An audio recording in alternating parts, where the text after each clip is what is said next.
Have you ever looked up at the night sky and wondered what truly lies in the vast, silent darkness between the stars? We often picture space as a place of motion and life.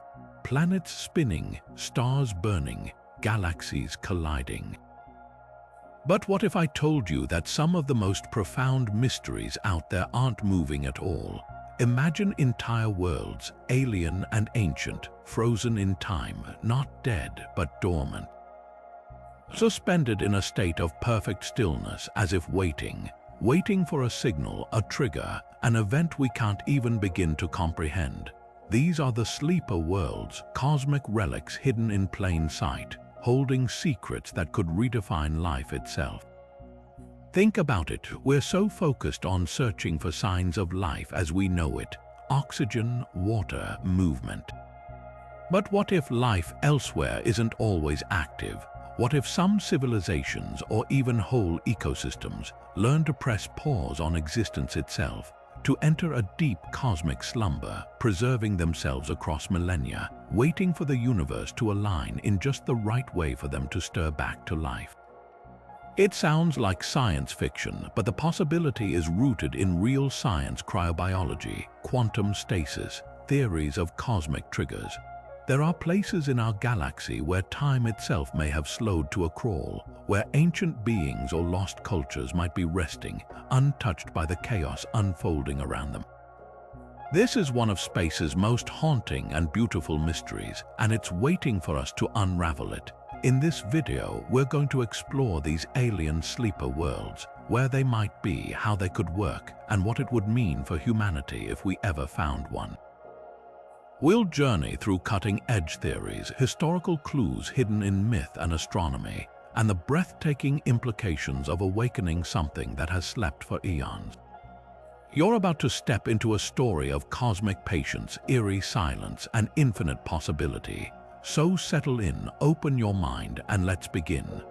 To understand how an entire world could be placed in stasis, we first need to look at the natural world here on Earth. Life already has a playbook for pressing pause. Consider the tiny tardigrade, often called the water bear. This microscopic creature can survive in the vacuum of space, withstand extreme radiation, and enter a state of cryptobiosis, dehydrating its body and slowing its metabolism to an undetectable 0.003% of its normal rate. For all intents and purposes, it is not alive, yet it is not dead. It exists in a state of suspended animation, waiting for water to return to its environment to reanimate. Or ponder the wood frog in Alaska, which allows itself to freeze solid during winter. Its heart stops, its blood ceases to flow, yet special proteins in its body prevent its cells from crystallizing and rupturing. When spring arrives, it simply thaws and hops away. These are not science fiction concepts, they are biological facts. Nature has already mastered the art of the pause button.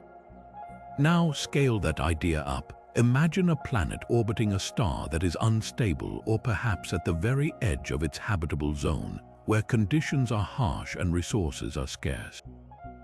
A civilization facing an existential threat like a coming ice age or a nearby supernova might not choose to flee. Instead, they could choose to sleep. They could engineer their entire biosphere to enter a synchronized planet-wide hibernation. Microbes in the soil, plants in the fields, animals in the forests, and the civilization itself, all plunged into a deep cryogenic slumber. The entire world becomes a time capsule, preserving itself perfectly against the ravages of deep time, waiting for a future era when its star becomes stable again or a passing celestial event warms its frozen surface. The mechanisms for such a feat could be rooted in theoretical physics. One compelling avenue is the manipulation of time itself through gravitational time dilation, a concept proven by Einstein's theory of general relativity. Time moves slower the closer you are to a massive gravitational field.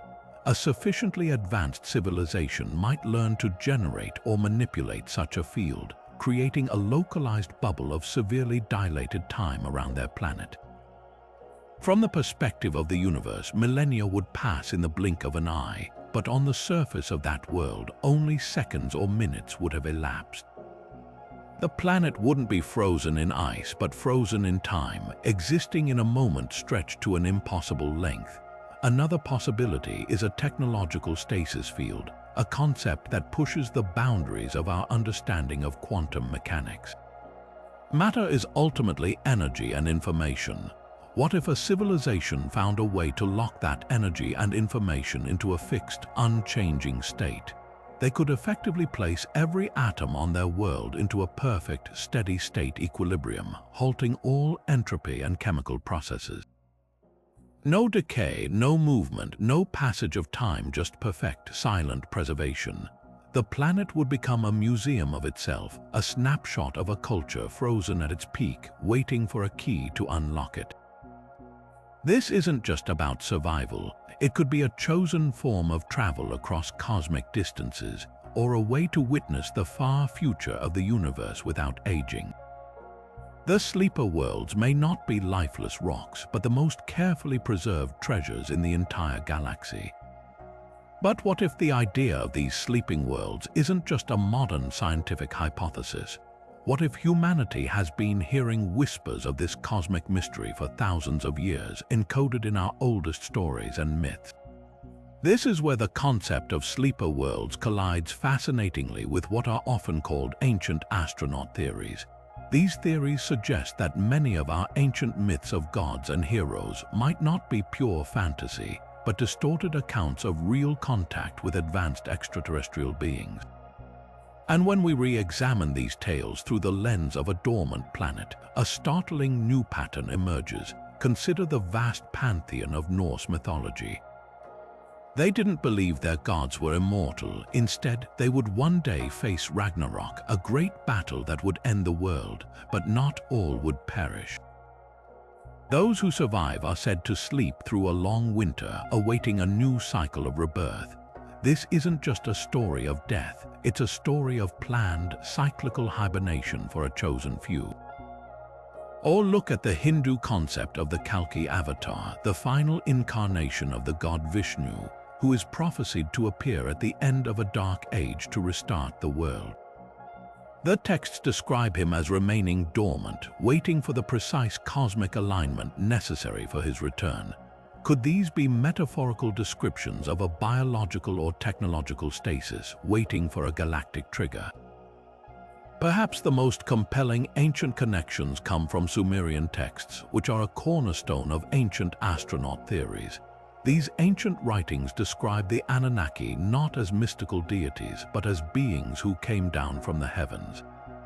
Crucially, they are often described as spending long periods in a state of rest or sleep, and their home is frequently referred to as a distant, dormant world called Nibiru, a planet on a long, elliptical orbit that brings it into our solar system only once every 3,600 years. From a modern perspective, this sounds less like a myth and more like a detailed astronomical report of a sleeper world on a vast, millennia-long transit between stars. The long absence isn't a magical mystery, it's a period of cosmic hibernation. The sleeping gods aren't lazy, they are in a state of preserved animation, waiting for their orbital path to bring them back into a habitable zone. Even the widespread cultural motif of the sleeping king, or the hero in the mountain like King Arthur or Barbarossa, takes on a new dimension. These legends almost universally tell of a great leader who is not dead, but sleeping in a hidden, often inaccessible place, waiting for the hour of their people's greatest need to return and restore a golden age. We've always interpreted these as allegories for hope. But what if they are fragmented memories? What if they are the retelling of a visitor from such a sleeper world, a representative of a dormant civilization who promised to return when the stars were right, leaving an indelible mark on human culture that we've been trying to understand ever since?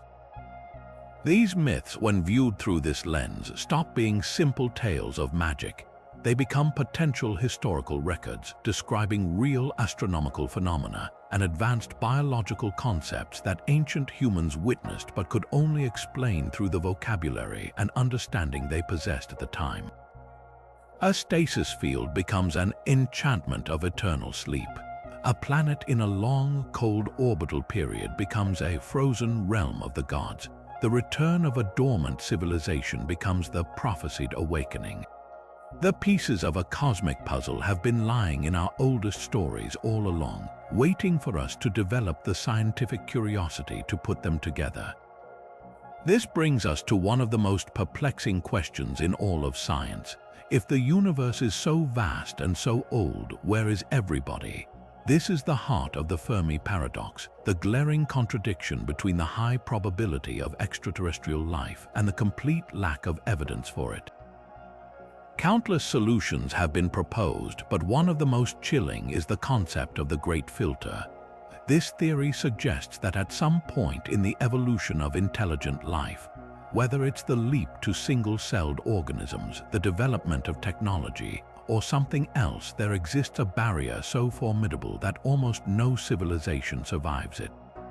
It's a cosmic bottleneck. The haunting implication is that we might not hear from other civilizations because they all, without exception, hit this wall and are wiped out.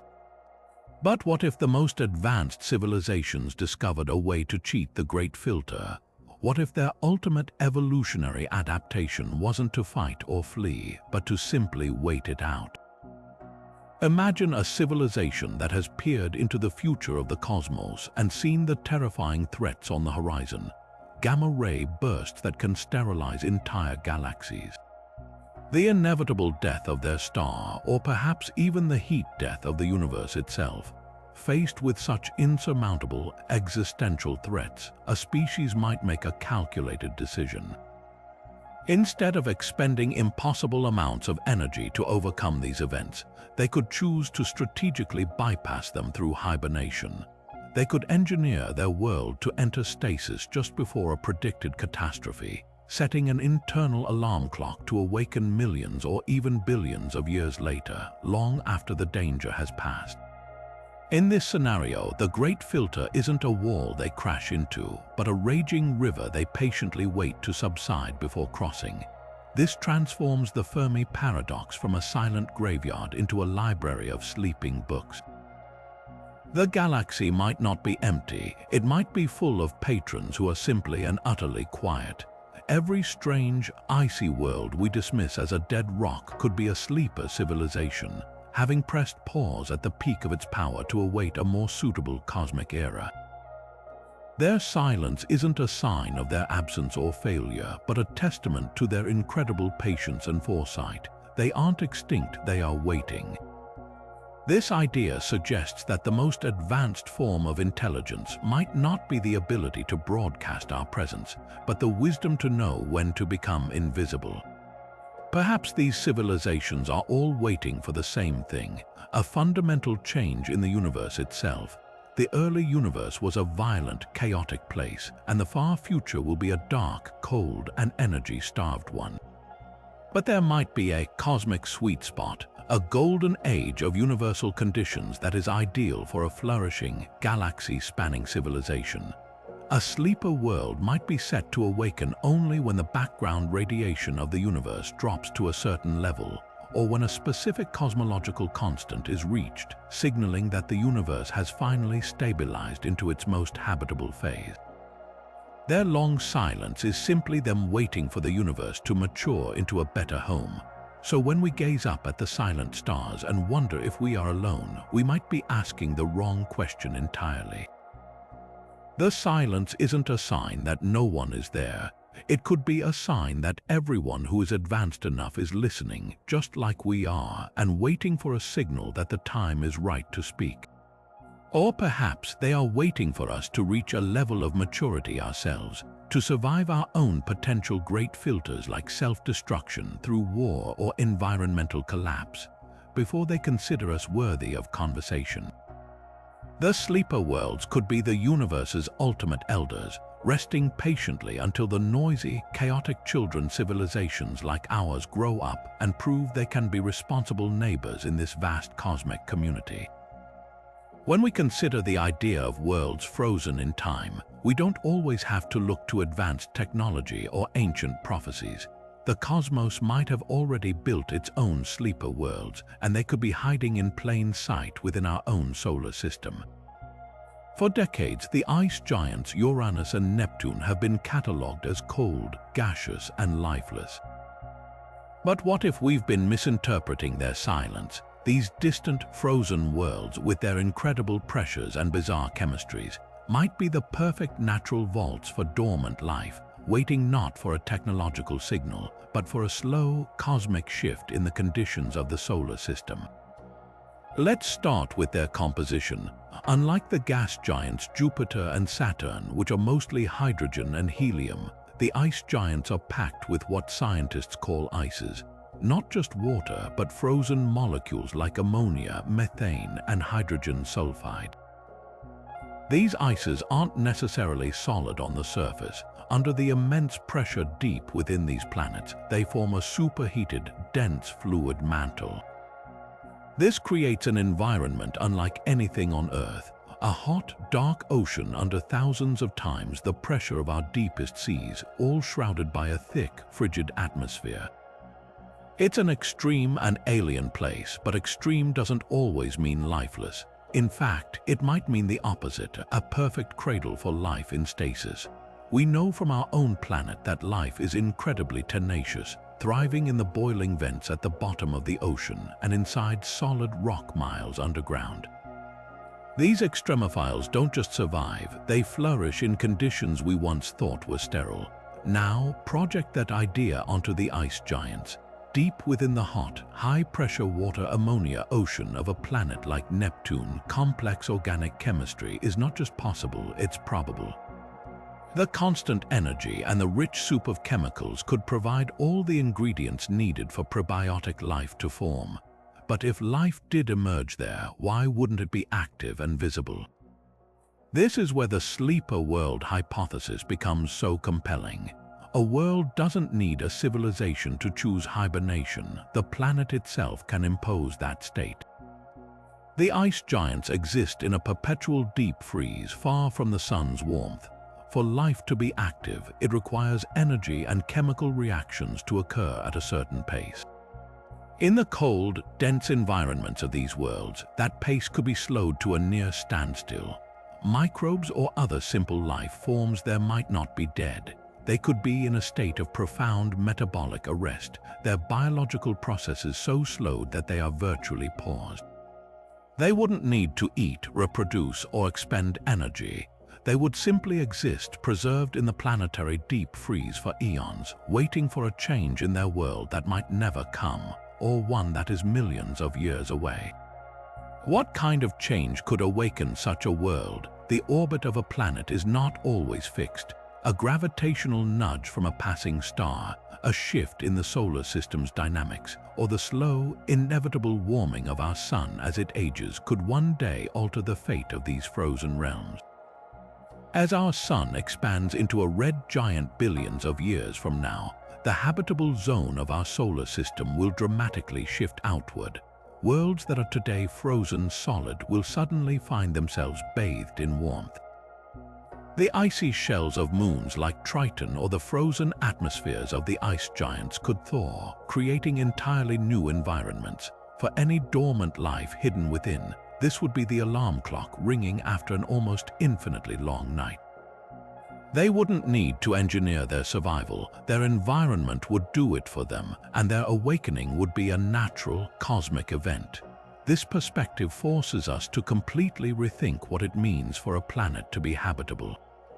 We are so focused on finding Earth-like worlds in the Goldilocks zone where conditions are just right for liquid water today. But what about the planets in the gray zone, worlds that are not habitable now but were in the distant past or could be in the far future, and more importantly, worlds that might be preserving life in suspended animation in the interim? The ice giants and their icy moons might be the ultimate gray zone planets. They challenge our definition of life itself, suggesting that a planet can be biologically active not on a human timescale, but on a geological or even cosmic one. Their silence is not an answer to the question of life. It is simply a very, very long pause in the conversation. And then there is Europa, a world that takes the concept of a natural sleeper planet and elevates it to a breathtaking extreme. Jupiter's fourth largest moon looks from the outside like a fractured marble, a gleaming ball of ice crisscrossed with dark, rusty streaks and scars. For centuries, it was just a point of light in a telescope, but we now know that this unassuming moon is one of the most promising places in our entire solar system to find life, not because it's welcoming, but because it is a perfect, self-contained preservation jar. Europa's entire identity is built around a profound contradiction, a frozen, radiation-blasted exterior hiding a potentially warm, dark, global ocean beneath. The secret to this moon's hidden nature is its relationship with Jupiter. The gas giant's immense gravitational pull doesn't just hold Europa in orbit, it actively needs the moon's core. This process, known as tidal heating, generates a tremendous amount of internal friction and warmth. It's this heat that prevents Europa's vast subsurface water from freezing solid, maintaining a liquid ocean estimated to be 40 to 100 miles deep. That's holding more than twice the volume of all the water in Earth's oceans locked away under an ice shell that might be 10 to 15 miles thick. So you have this incredible image, a surface colder than any Antarctic winter, where temperatures plunge to 260 degrees below 0 Fahrenheit, but just beneath that, a dark, salty sea that could be as warm as a tropical lagoon. This creates the ultimate conditions for a sleeper biosphere. The icy crust isn't just a barrier, it's a protective shield. It shelters the ocean below from the intense radiation and the vacuum of space, creating a stable, pressurized environment that could have persisted for billions of years. Within that ocean, the ingredients for life are all likely present: water, energy from tidal heating, and possibly hydrothermal vents on the seafloor, and a rich chemistry.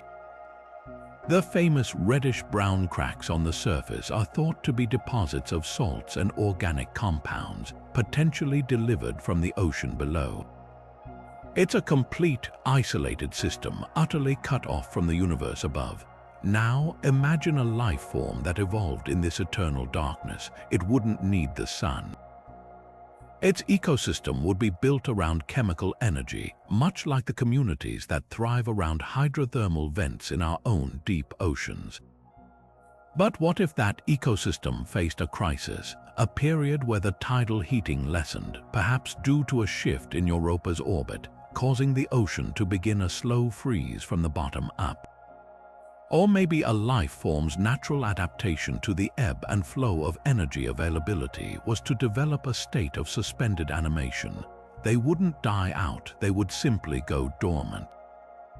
Their metabolic rates would slow to an imperceptible crawl, preserving them perfectly in the cold, dark water for millennia.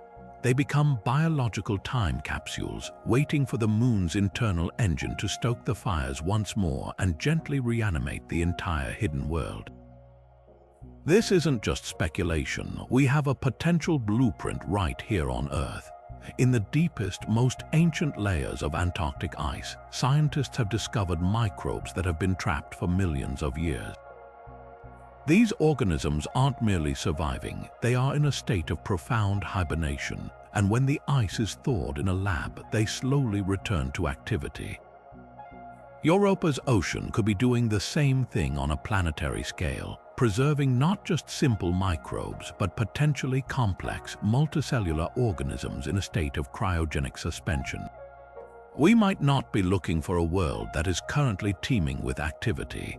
We might be looking for a world that is holding its breath, its entire biosphere paused, waiting in the quiet dark for a change we cannot yet see. But our solar system's collection of frozen time capsules doesn't end with the ice giants or Europa. If we journey further out to the magnificent ringed planet Saturn, we find another, perhaps even more astonishing candidate for a sleeper world. This one isn't a giant planet or a large moon, but a tiny, gleaming jewel of ice, barely 300 miles across. Its name is Enceladus, and it may be the most active sleeper of them all, not merely waiting in silence, but sending out a constant, whispered invitation into the void. For years, Enceladus was thought to be just another cold, dead ice ball, too small to generate any internal heat. That all changed when the Cassini spacecraft arrived at Saturn and witnessed something extraordinary. From the moon's south pole, enormous geysers were erupting, shooting plumes of water vapor, ice crystals, and organic compounds hundreds of miles into space. This wasn't a one-time event, it was an ongoing, massive cryovolcanic eruption. Cassini didn't just observe these plumes from a distance, it flew directly through them, tasting their contents. And what it found was nothing short of revolutionary. The plumes contained salty water, silica nanoparticles suggestive of hydrothermal activity on a seafloor, and a brew of simple organic molecules like methane, propane, and acetylene. But the real clincher was the detection of molecular hydrogen, a gas that, on Earth, is a telltale sign of hydrothermal vents interacting with seawater, a process that provides abundant chemical energy for life. This changes everything. Enceladus isn't just a frozen world with a hidden ocean. It is a world that is actively broadcasting the contents of that ocean into space for anyone to sample. The entire moon functions like a self-powered vending machine for astrobiology. Its icy crust is the lid, and these giant plumes are the delivery mechanism, offering us a free sample of what lies beneath without us ever having to land or drill. The energy driving this incredible phenomenon is the same tidal heating that warms Europa, with Saturn's immense gravity flexing and stressing the little moon's interior, keeping its global ocean liquid and powering those hydrothermal vents on the seafloor. So what does this mean for the sleeper world hypothesis? Enceladus presents a fascinating twist. Its internal ocean likely has all three ingredients we consider essential for life: liquid water, a rich mix of chemical building blocks, and a plentiful source of energy. It is, by all accounts, a prime candidate for an active biosphere. Yet we have not found definitive proof of life in its plumes. This leads to a captivating possibility. Perhaps life on Enceladus isn't active but dormant. The conditions might be right for life to exist, but not for it to flourish continuously. The moon's activity could be cyclical, tied to the subtle shifts in its orbit around Saturn. There might be long periods where the tidal heating lessens, the ocean cools, and any biological activity grinds to a near halt. During these quiet phases, organisms would enter a state of suspended animation, effectively hibernating in the cold, dark waters. Their awakening trigger wouldn't be a distant future event like the sun's expansion, but a much more immediate and regular geological one. As Enceladus's orbit brings it periodically closer to Saturn, the increased gravitational squeeze would ramp up the tidal heating, re-energizing the hydrothermal vents and warming the ocean. This would be the alarm clock. The dormant microbes or other simple life forms preserved perfectly in the deep cold would slowly thaw back into activity, their metabolisms kicking back into gear to take advantage of the renewed energy flow. For a time, the ocean might teem with life, and this activity could even intensify the cryovolcanic plumes, sending more organic material into space. Then, as the orbital cycle continues and the moon moves away, the heat would fade, and the entire biosphere would gradually slow down and return to its slumber. Enceladus wouldn't be a dead world or a constantly live one. It would be a pulsing world, breathing in and out on a geological timescale, with life itself beating in rhythm with the moon's dance around its planet. This idea of external intervention adds another layer. A sufficiently advanced civilization, upon discovering such a world, might not even need to land.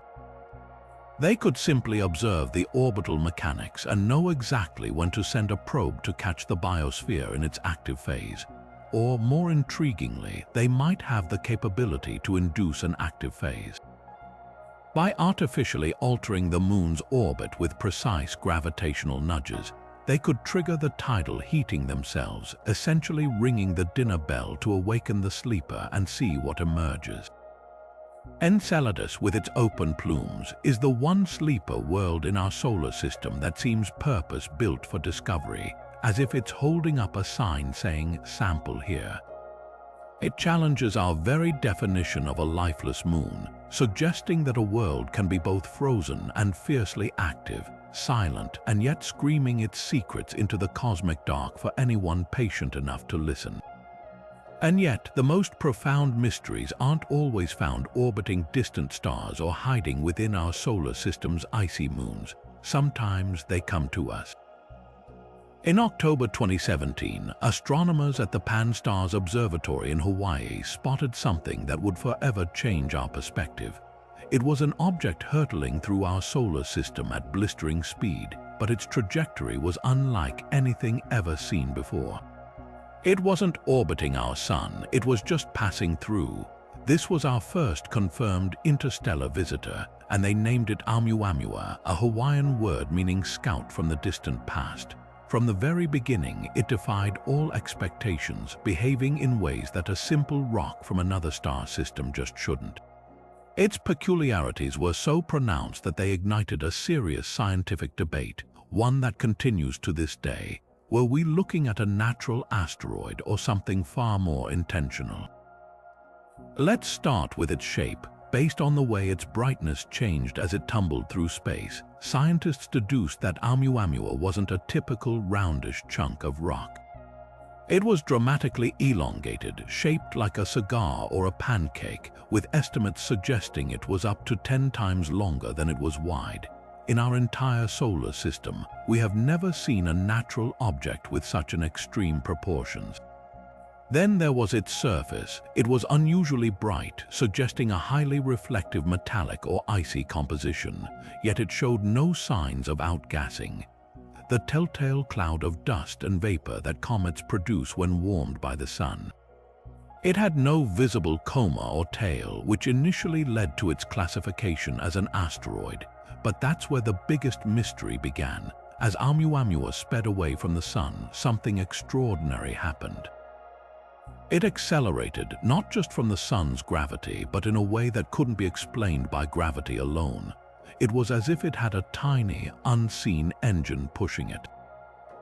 The most logical explanation for a natural object would be outgassing jets of material acting like thrusters. But the most sensitive telescopes pointed at it saw absolutely zero evidence of dust, gas, or debris being ejected. This non-gravitational acceleration was real, measurable, and completely anomalous. It was behaving as if it were a light sail, a theorized spacecraft that uses the subtle pressure of sunlight for propulsion. The more we learned, the less it seemed to fit any known category of space rock. This is where the concept of a sleeper probe becomes so compelling. Imagine a civilization that wants to explore the galaxy, but faces the immense distances and timescales involved. Sending a crewed ship is impractical. Sending a probe that is constantly active for millions of years is a huge energy drain and risks system failure. The most elegant solution is to send a scout that is mostly dormant, a sleeper. It would be a low-mass object, perhaps just a millimeter thick but very wide, like a sail. It could be programmed to use a sun's gravity for a slingshot effect, and its shiny, reflective surface could harness the radiation pressure from stars for course corrections. It would spend 99.99% of its journey in a state of minimal activity, a silent, dark rock tumbling through the void. Its systems would be in the deepest possible power-saving mode. But its mission wouldn't be passive. Its internal computer, perhaps powered by a tiny radioactive source, would be constantly listening and monitoring. Its prime directive: only activate when it detects the specific, complex conditions that signal a promising planetary system. The trigger wouldn't be something simple like the presence of a star.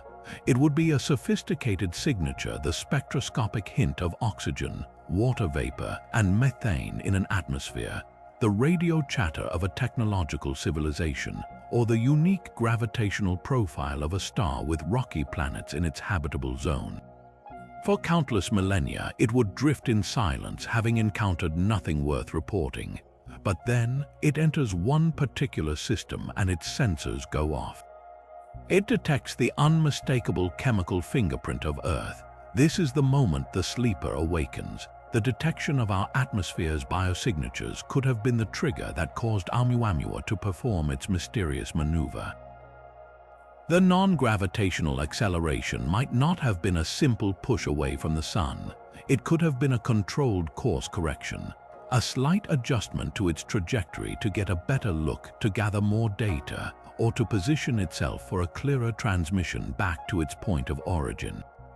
After its brief, active phase of observation, having collected all the data it needed, it would have powered its core systems back down and resumed its silent journey, now carrying priceless information about a life-bearing world back into the interstellar medium. We didn't get a chance to study it up close because it was never meant to land. Its mission was a fly-by reconnaissance, a cosmic drive-by shooting of data. It performed its task perfectly and then vanished back into the darkness from whence it came, leaving us with a puzzle and a profound realization that we may have just been scanned. But if Oumuamua represents a potential physical scout, a silent observer drifting through our neighborhood, then the WOW signal is something entirely different and perhaps even more profound. It is the ghost of a message, a single, piercing shout in the cosmic dark that lasted for just 72 seconds and was never heard again. On August 15, 1977, a radio telescope at Ohio State University known as the Big Ear was performing a routine survey of the sky, listening to the faint radio whispers of the universe. The data was printed out on long, perforated paper, and a few days later, a volunteer astronomer named Jerry Amon was sifting through the columns of alphanumeric code when he saw something that made him grab a red pen and circle the sequence in disbelief. Next to it, he simply wrote, "Wow." The sequence was 6 characters long, 6 equals sign U6Q1. To the untrained eye, it meant nothing, but to Amon, it was staggering. This was a signal that was 30 times stronger than the background noise of space, and it matched almost perfectly the exact frequency that scientists had predicted an extraterrestrial civilization would use, the 21-centimeter line, the emission frequency of neutral hydrogen. Hydrogen is the most common element in the universe, and the reasoning was that any advanced culture would recognize this universal constant as a natural beacon, an obvious channel on the cosmic radio dial for saying, "We are here." The WOW signal wasn't just noise, it was a perfect hit on the one frequency we were listening to for a perfect hello. What makes this signal so compelling in the context of sleeper worlds is its behavior. It was incredibly strong, but incredibly brief. It appeared, blasted its note for just over a minute, and then vanished completely. Despite decades of searching the same patch of sky in the constellation Sagittarius, it has never been repeated. This doesn't fit the profile of a natural cosmic phenomenon. Pulsars, for instance, are rotating neutron stars that emit regular pulses of radiation, like a lighthouse beam sweeping past Earth. The WOW signal was a single, uninterrupted blast. It also doesn't align with human activity, as it was at a frequency protected from earthly transmission. It was a signal that behaved as if it were meant to be heard once, and once only. Now, consider the idea of an activation message. A civilization that has chosen to enter a million-year hibernation wouldn't just wake up arbitrarily. They would need a specific, undeniable trigger, an alarm clock built into their very technology or biology. The most logical kind of trigger would be a message, a signal broadcast across the galaxy that contains a unique code or instruction. This signal wouldn't need to be long or complex. In fact, its simplicity would be its greatest strength. A short, powerful burst on a universally recognized frequency would be the most energy-efficient and clear way to send a wake-up call. It wouldn't be a conversation, it would be a command. The 72-second duration of the wow signal is particularly interesting. It's long enough to be statistically significant and to carry a simple pattern, but too short to be easily deciphered if we only heard it once. Perhaps it wasn't meant for us. We might have simply eavesdropped on a galactic paging system. Imagine a network of dormant worlds scattered across the spiral arms of the galaxy, each waiting in silent patience. The civilization that created them, or perhaps a later custodian species, would need a way to reactivate them all simultaneously when the time was right. They would design a beacon, a transmitter of unimaginable power, and program it to send out a periodic, targeted signal on the hydrogen line, a signal containing a unique key. Each sleeper world would be listening, their internal receivers tuned to that one frequency, waiting for that specific key. When the correct sequence is received, a chain reaction begins. Planetary systems stir, stasis fields disengage, entire biospheres begin to thaw and reboot. The wow signal we detected could have been one of those activation pings, a sweeping beam of energy that momentarily passed over our solar system on its way to its intended target in the depths of space. We heard the ring, but we weren't the ones being called. This theory offers a chilling explanation for why we've never heard it again. The beacon isn't constantly broadcasting. It rotates, sweeping across different sectors of the galaxy on a schedule that might span centuries or millennia. It might only transmit the activation code once per target zone, under the assumption that any advanced civilization worth waking up would be listening intently and wouldn't need a reminder. The fact that we haven't found another signal like it isn't proof that it wasn't artificial. It might be proof that its purpose was singular and specific. It was a one-time message for a recipient who heard it perfectly, leaving the rest of us to wonder about the echo of an alarm clock that woke up a sleeping giant somewhere in the starry vastness of Sagittarius. But what if the ultimate sleeper world isn't a planet at all? For decades, since Freeman Dyson first proposed the idea in the 1960s, we've imagined a Dyson sphere as the pinnacle of an energy-hungry civilization, a vast artificial structure built to encase a star and capture nearly all of its power output.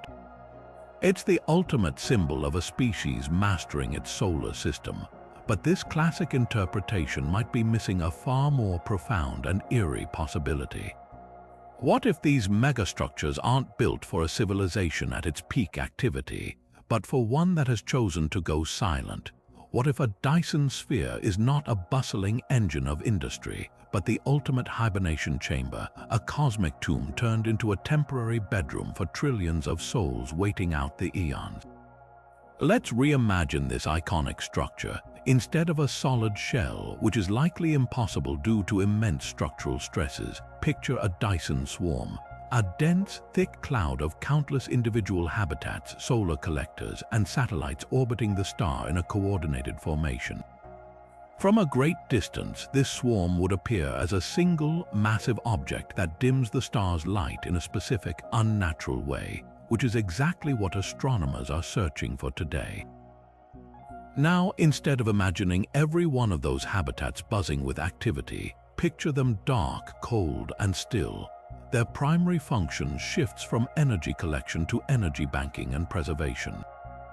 The star's power is still being harvested, but it's not being used for cities or computation. It's being stored in colossal batteries or converted into fuel for a single future purpose, the Great Awakening.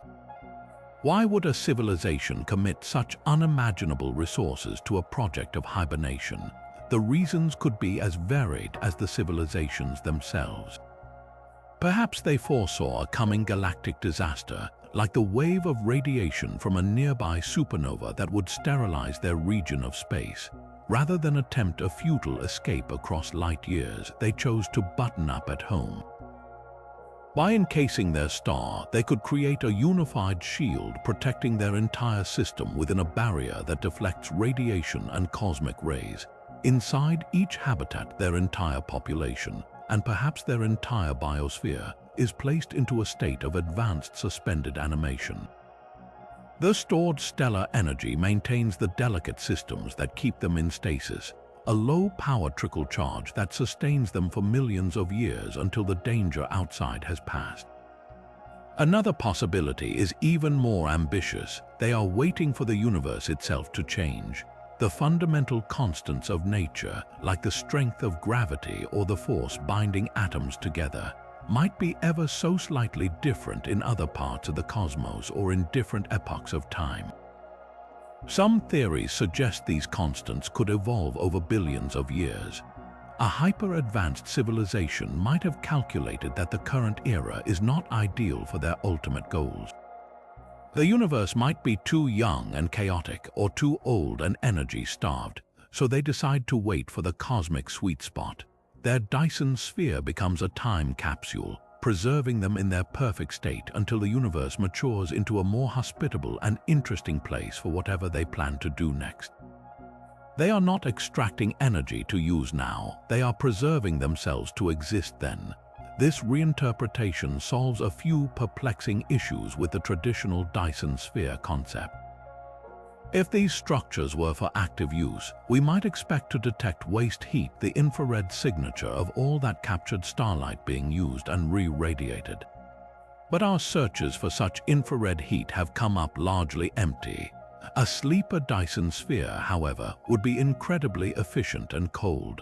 Almost all the energy would be going into storage, with only a minuscule fraction being used to maintain the life support systems for the hibernating inhabitants. The structure wouldn't glow with waste heat. It would be dark and silent, a black shell around a dimmed star, making it far harder for us to detect and explaining why we might have missed them. Their silence isn't a sign of abandonment, it's a sign of perfect, patient function. The scale of this undertaking is what truly stretches the imagination. We are talking about a project that would require mastering physics and engineering on a godlike level, orchestrating the movement of planets, harnessing the total output of a star, and placing billions or trillions of beings into a flawless stasis. The coordination and unity of purpose required is beyond anything human civilization has ever achieved. It suggests a species that has reached a point of ultimate consensus, prioritizing long-term survival over short-term existence.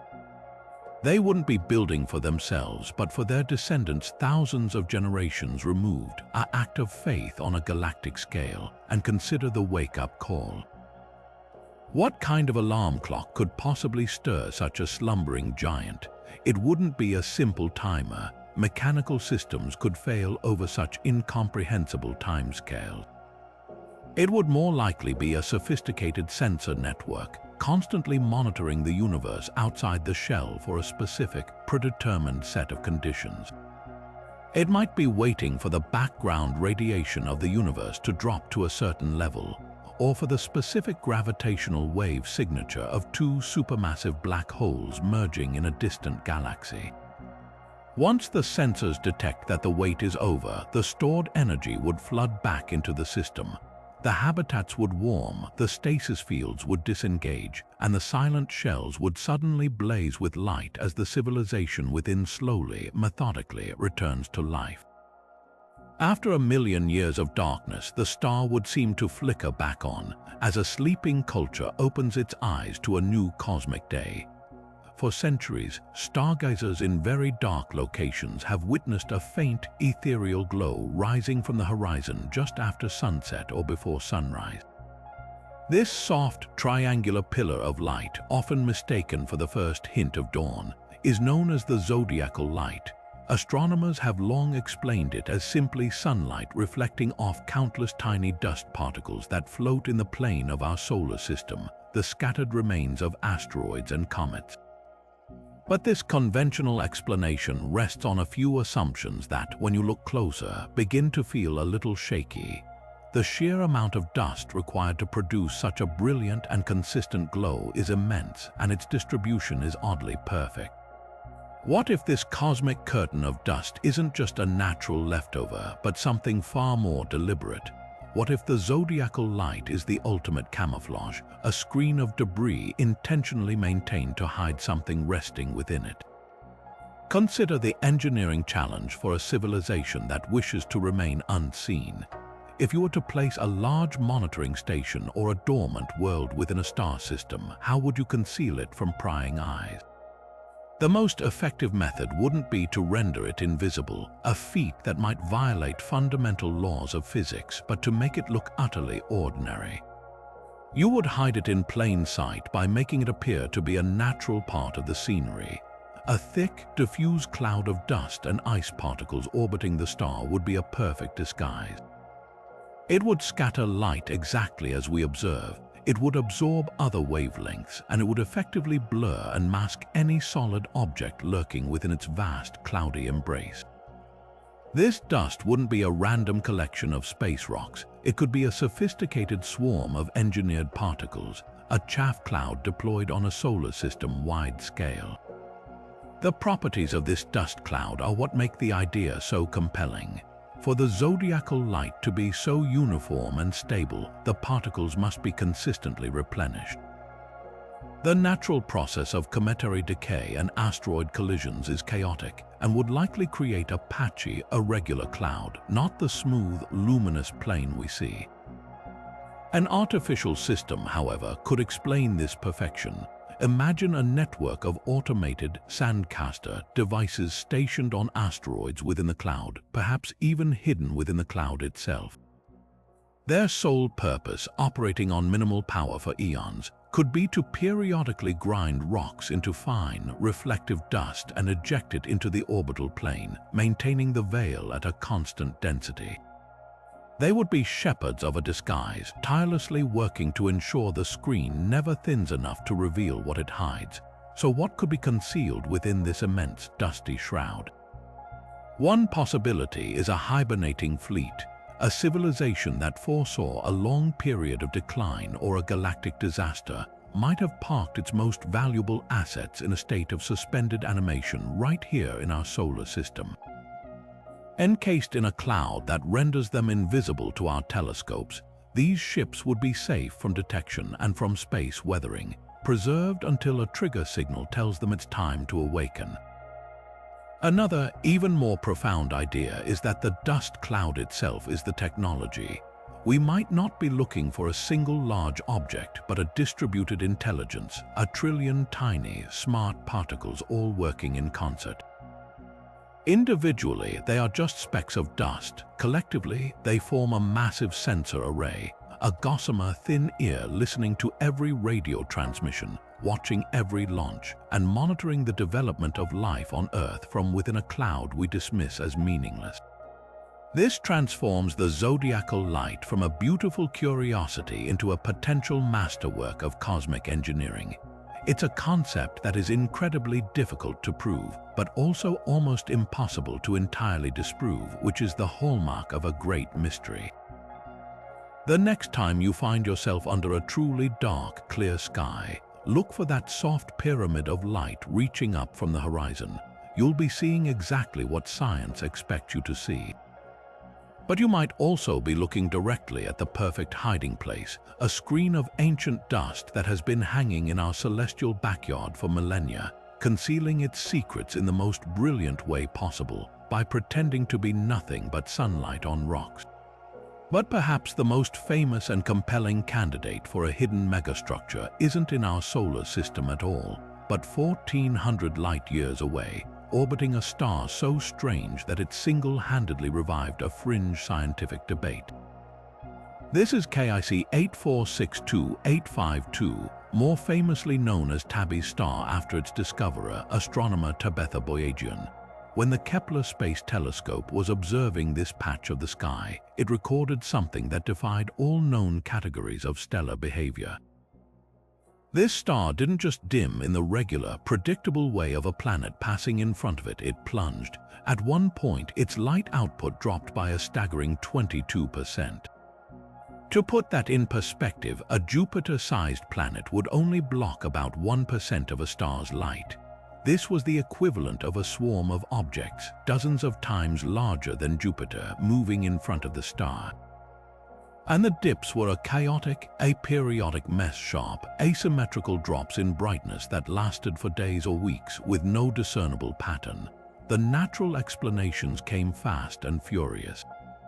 Maybe it was a gigantic cloud of comets. Perhaps the star had recently consumed a planet, and the debris was now swirling in a chaotic disk, but each theory had holes. A comet cloud that massive should be heated by the star, producing a clear infrared signature that we simply don't see. The lack of excess infrared heat was the first major clue that we weren't dealing with something small and warm like dust, but with something large, solid, and dark. This is where the sleeper world hypothesis offers a breathtaking alternative. What if the bizarre dimming isn't a sign of destruction, but of colossal, deliberate construction? Imagine a civilization in that system that has reached a critical point. They've exhausted their planetary resources and need to harness the total energy output of their star to power their next great leap, or perhaps their great sleep. They begin constructing a Dyson swarm, launching countless solar collectors and habitats into a precise orbit around their sun. In the early phases of this megaproject, the swarm would be incomplete. There would be huge, irregular gaps in the structure, and the individual components would be moving in their own distinct orbits. From our distant vantage point, this would create exactly the kind of chaotic, aperiodic dimming we observe. A massive, triangular collector might drift in front of the star, causing a sharp, asymmetric dip. Later, a cluster of smaller, spherical habitats might cause a series of rapid, smaller fluctuations. The 22% dip could have been caused by a single, unimaginably vast panel being maneuvered into its final position. We are not witnessing a star in its death throes. We could be watching the live, real-time construction of a cosmic hibernation chamber, a project unfolding on a scale so grand it occasionally blocks the very heart of its solar system. The most tantalizing data, however, came later. After the initial Kepler mission ended, astronomers kept watching Tabby's star, and they documented something even more astonishing. The star was also undergoing a long-term dimming. Over the course of a century of observational data, the star's overall brightness had faded by a significant amount. This sealed the deal for many that something truly extraordinary was happening.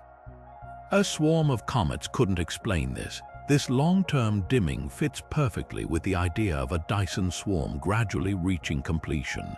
Imagine over decades and centuries, more and more collectors are launched, their orbits optimized to capture an ever-increasing percentage of the star's light. The overall brightness of the star, as seen from afar, would steadily and inexorably decrease. We are not just seeing a few transiting megastructures. We might be seeing the entire star being systematically encased, its light slowly being imprisoned by a civilization building a shell for its long slumber. But what if the structures aren't just for power collection? What if the strange light curve is actually a signal and activation sequence? Consider the possibility that the civilization around Tabby's star has already entered its hibernation phase. Their world sleeps and their Dyson swarm operates on automatic, maintaining the stasis fields with a tiny trickle of the star's immense power.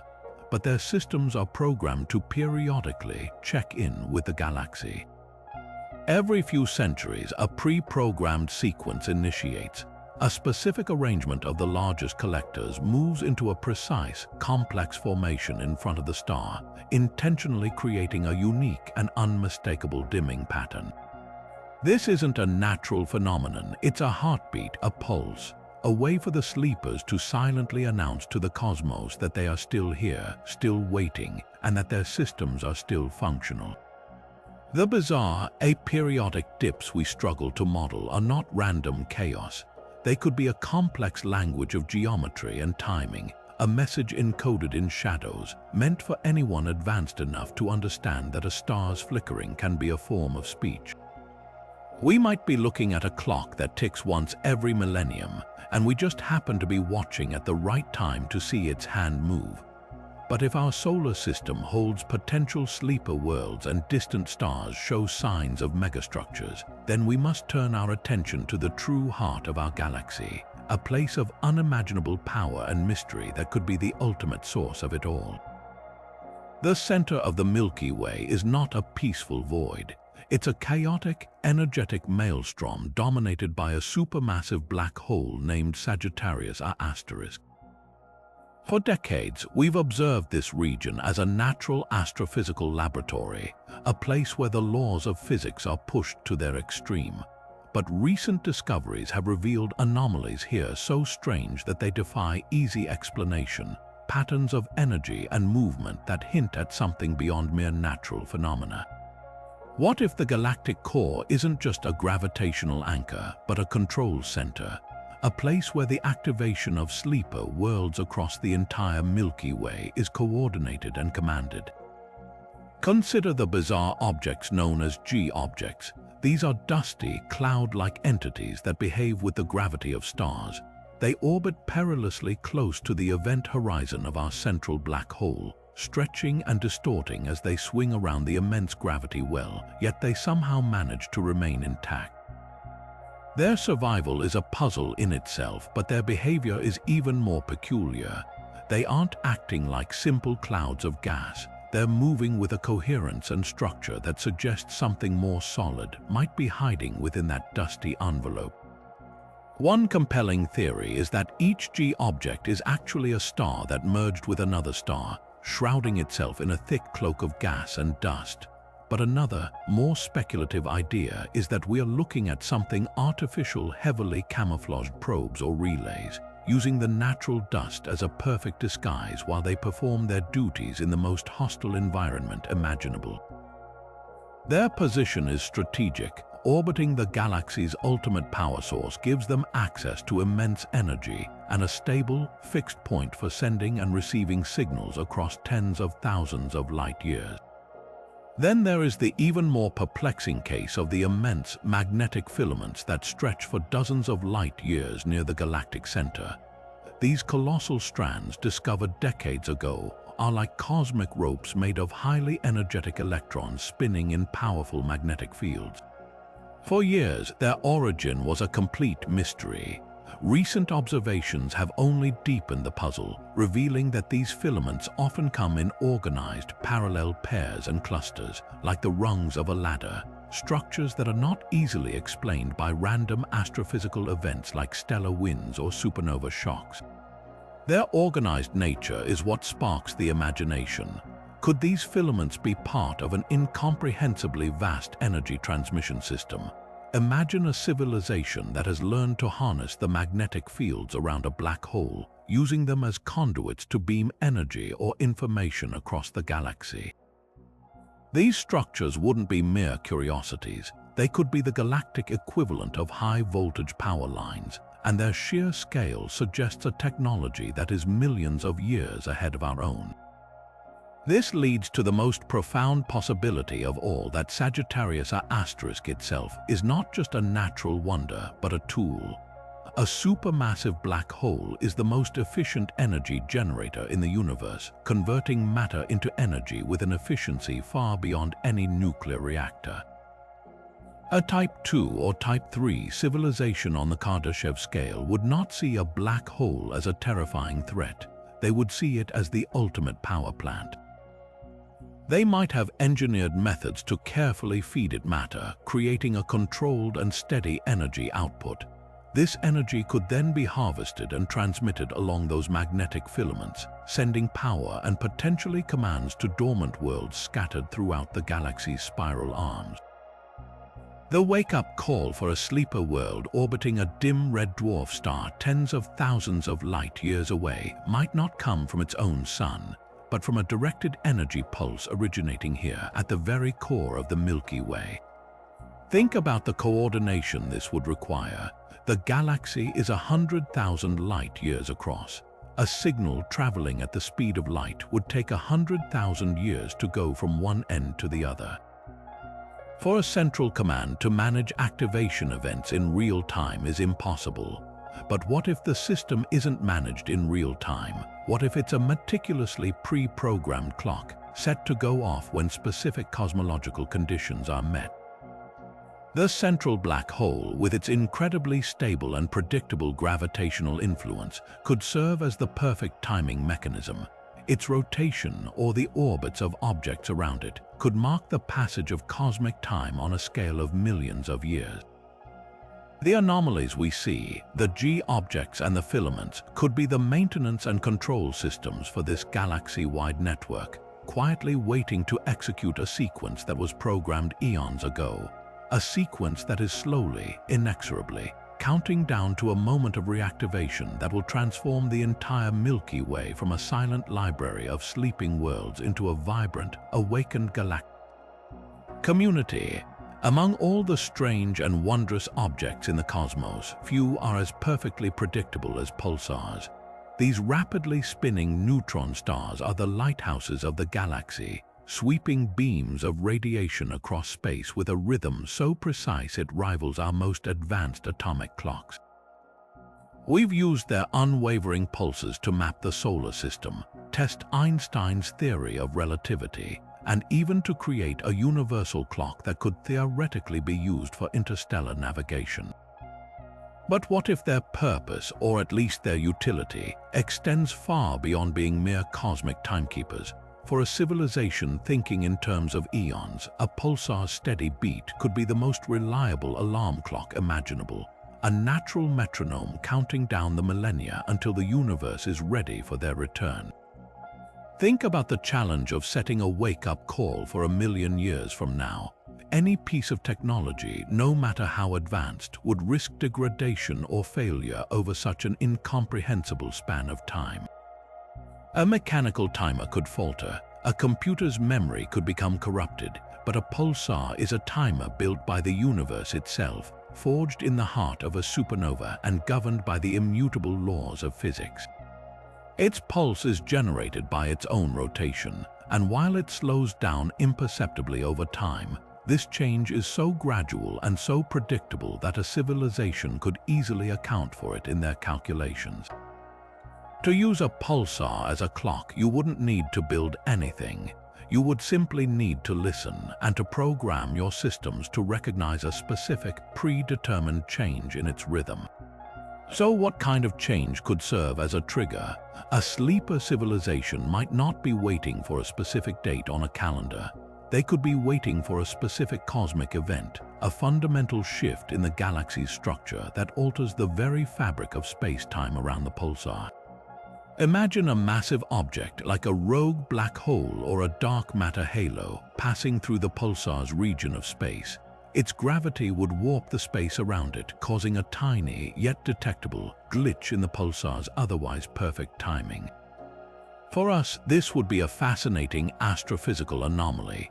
For a dormant world listening intently, that microscopic hiccup in the pulse could be the signal they've been waiting for, proof that a predicted galactic event has finally occurred, and the conditions are now right for awakening. Another possibility is even more intriguing. What if the pulsar's signal isn't just a natural clock but an artificial one?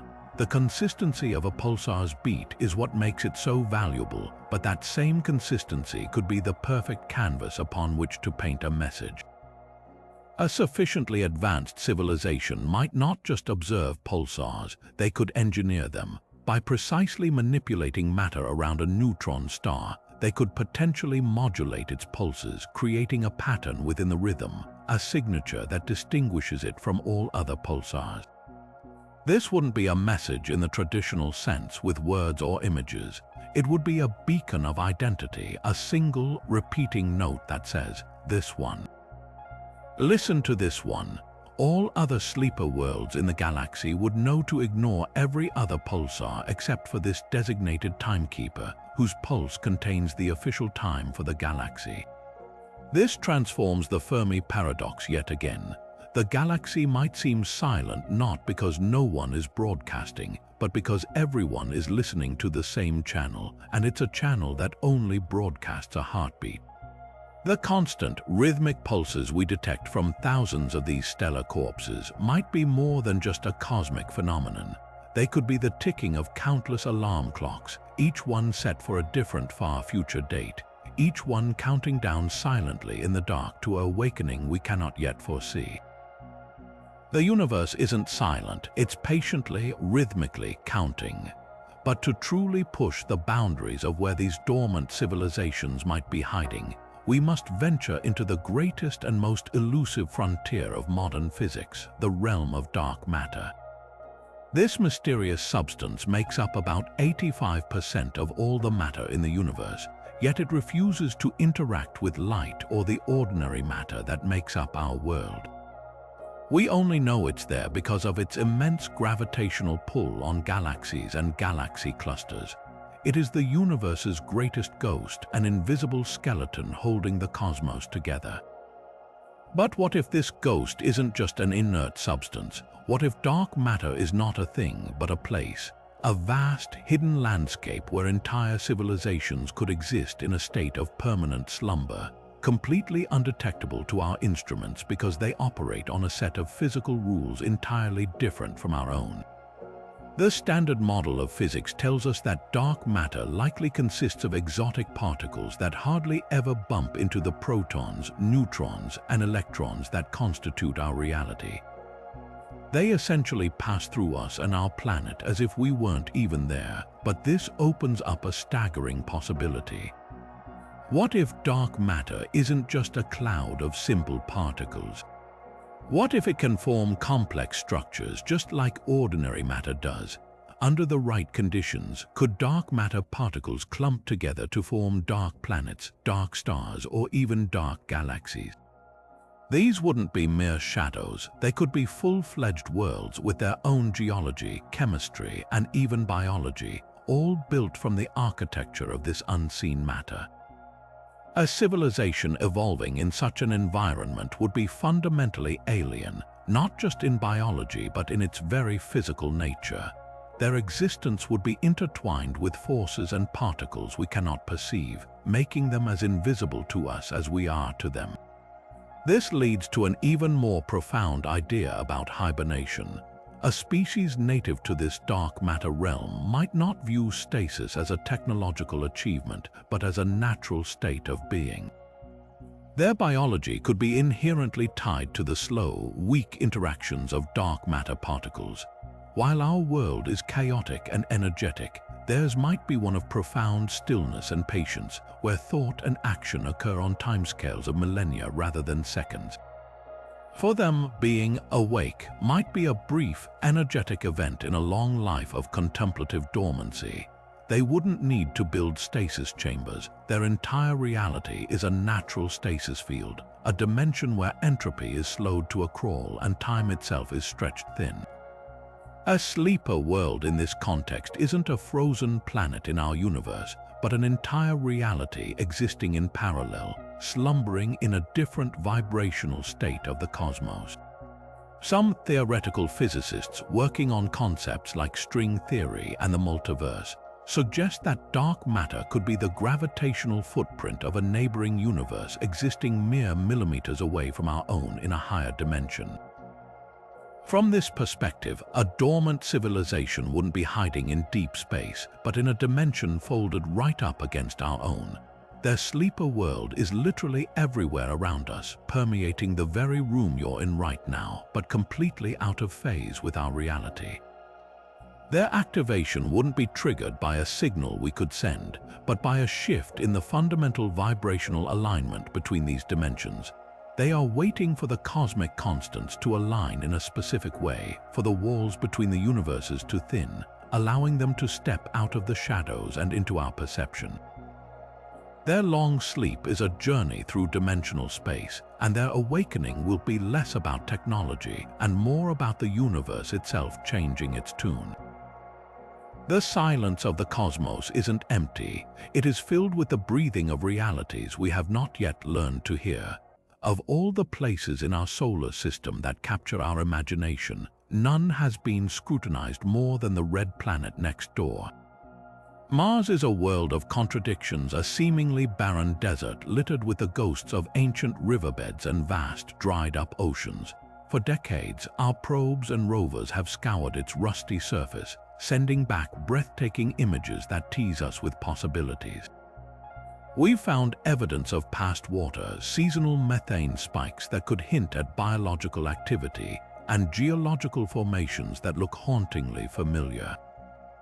Yet, the surface today is a harsh, radiation-blasted wasteland, seemingly incapable of supporting life. This disconnect between a promising past and a desolate present is the core of the Martian mystery, and it leads us to a radical question. What if the story of life on Mars didn't end with a catastrophe, but with a strategic retreat? What if, facing an inevitable environmental collapse, a Martian civilization didn't die out but went to sleep? Let's rewind the clock billions of years. Early Mars was a far different world than it is today. It had a thicker atmosphere, a protective magnetic field, and vast quantities of liquid water on its surface.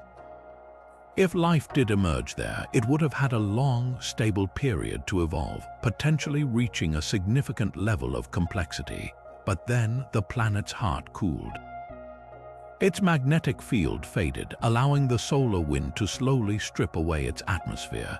The surface water evaporated or retreated underground, and the surface became the uninhabitable freeze-dried landscape we see now. The conventional assumption is that any life that existed was simply wiped out. But what if a sufficiently advanced species saw this grim future coming and made a calculated decision? Instead of fighting a losing battle to save their dying world, they could have chosen to outweigh the problem. They might have engineered a planet-wide hibernation, a descent into the one place that could offer protection, the Martian subsurface. This isn't as far-fetched as it sounds. Here on Earth, we find entire ecosystems thriving miles underground, completely independent of the sun, powered by geothermal energy and chemical reactions known as chemosynthesis. Mars is still geologically active deep down. We've detected evidence of magma flows and a liquid water ocean beneath its south pole. This subterranean realm would be the perfect sanctuary. Shielded from surface radiation and temperature extremes, with access to water and geothermal heat, it's the only long-term habitable environment left on the planet. A civilization could have constructed vast, sealed networks of caverns and habitats, placing their entire population and biosphere into a state of suspended animation. Their world wouldn't be dead, it would be in stand-by mode, preserving its genetic and cultural heritage in a state of perfect arrest, waiting for the planet to become hospitable once more. But what could possibly reactivate a dead world? This is where the sleeper hypothesis connects to a very real, ongoing process in our solar system, the future evolution of our sun. As our star ages, it grows steadily brighter and hotter.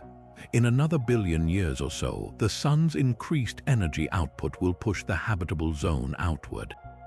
Mars, which is too cold today, will suddenly find itself in a new Goldilocks zone. Its frozen carbon dioxide ice caps will sublimate, thickening the atmosphere and creating a runaway greenhouse effect that warms the planet. Water ice will melt and rivers could once again flow on the surface. For a dormant civilization waiting beneath the ground, this wouldn't be a random hope. It would be a predictable astronomical event, a date on a cosmic calendar that they could set their alarm clock to. Their long sleep would be a strategic pause, a way to skip over the billions of years of harsh, uninhabitable conditions and awaken directly into a new springtime for their world. This perspective casts all our Martian discoveries in a new and electrifying light. Those mysterious methane plumes that our orbiters detect, they could be explained by natural geological processes, or they could be the faint, intermittent exhaust from a vast, deep-level life support system operating on a minimal maintenance mode, occasionally venting waste gases as it keeps its slumbering charges preserved. The strange, door-like crevices and geometric patterns spotted by rovers, they are almost certainly natural geological formations, but they fuel our imagination because they tap into a deeper narrative, the hope that we might find not just fossils, but a functioning, albeit silent, world. Our entire approach to exploring Mars shifts from an archaeological dig to something more like investigating a grand, planetary-scale bedroom. We're not just looking for bones, we might be listening for a heartbeat. And then there is Venus, our so-called sister planet, a world that presents itself as the ultimate cautionary tale of a runaway greenhouse effect. A scorching hellscape where surface temperatures are hot enough to melt lead and the crushing atmospheric pressure feels like being a mile under the ocean. It is, by every measure, the last place you would ever look for life. But what if we've been looking in the wrong place entirely? What if the secret to Venus isn't on its deadly surface, but floating high above it, suspended in a layer of its atmosphere that is, almost miraculously, the most Earth-like environment in our entire solar system?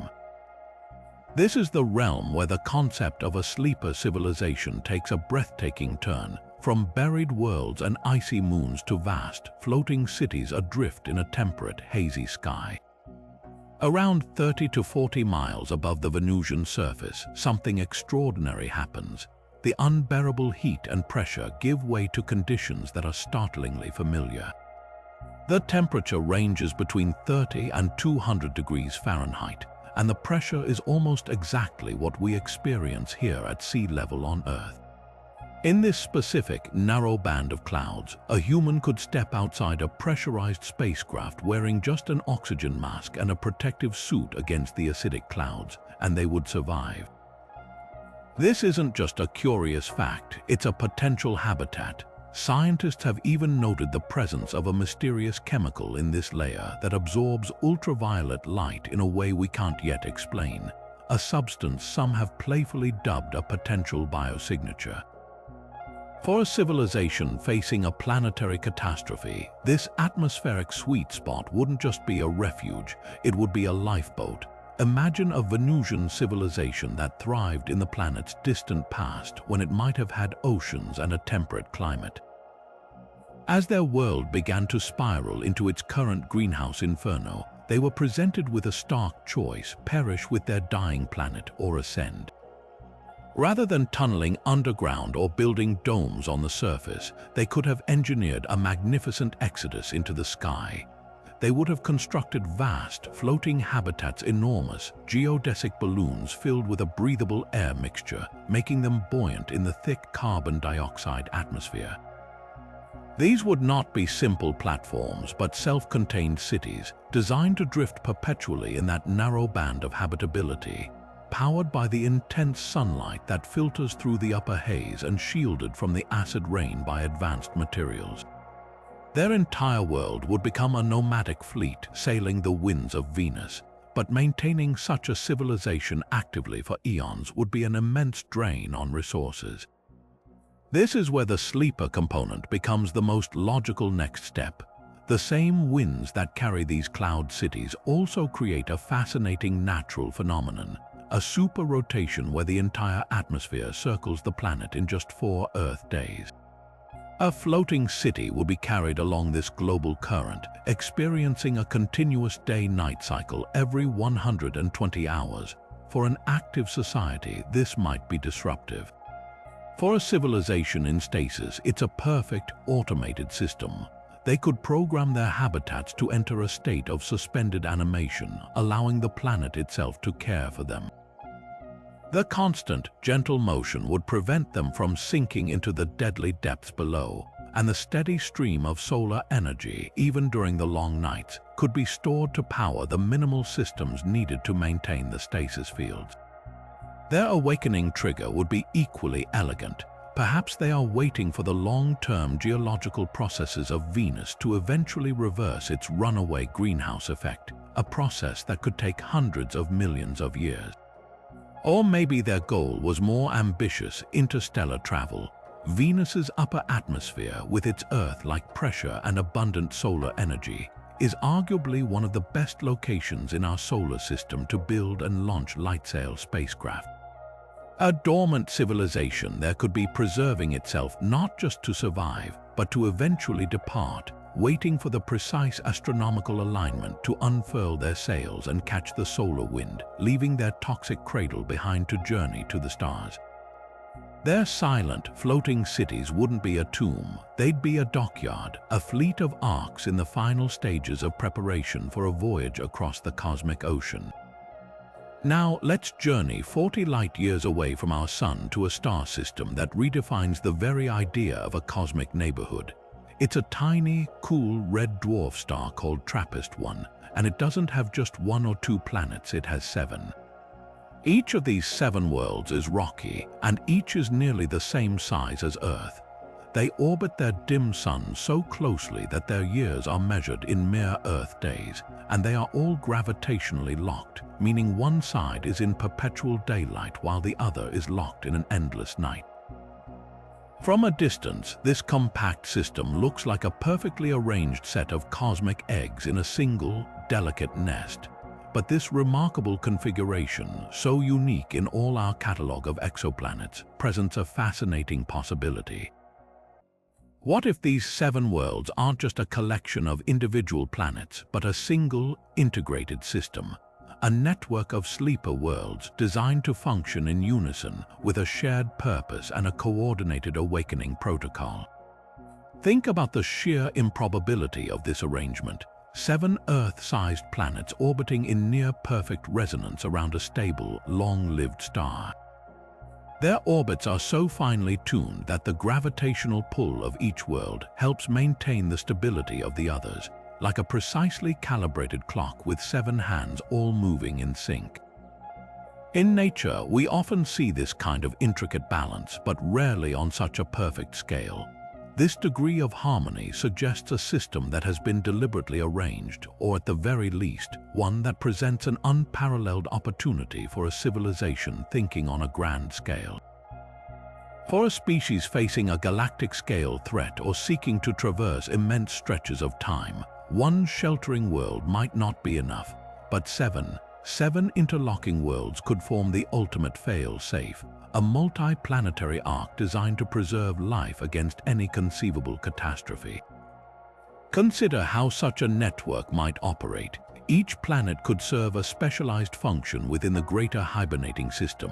One world, perhaps the innermost, might be the primary power source, covered in solar collectors harnessing the energy of the red dwarf star, its surface a vast dark panel facing the sun. Another planet might be the central processing unit, a world-spanning computer buried deep beneath its crust, silently monitoring the galaxy for the activation signal and managing the stasis fields across all 7 worlds. A third could be the biological preserve, a frozen Garden of Eden holding the genetic libraries and dormant ecosystems of 1,000 different species. The remaining 4 might be the habitation modules, each containing a segment of the civilization in deep sleep. This isn't just putting all your eggs in one basket. It's building 7 interconnected baskets, each reinforcing the other, creating a system of breathtaking redundancy and resilience. The concept of interconnected activation protocols is what makes this idea so compelling. A single alarm clock for one world is a risk, but a network where each world confirms the wake-up call with its neighbors is a certainty. The awakening would not be a random event. It would be a meticulously choreographed sequence.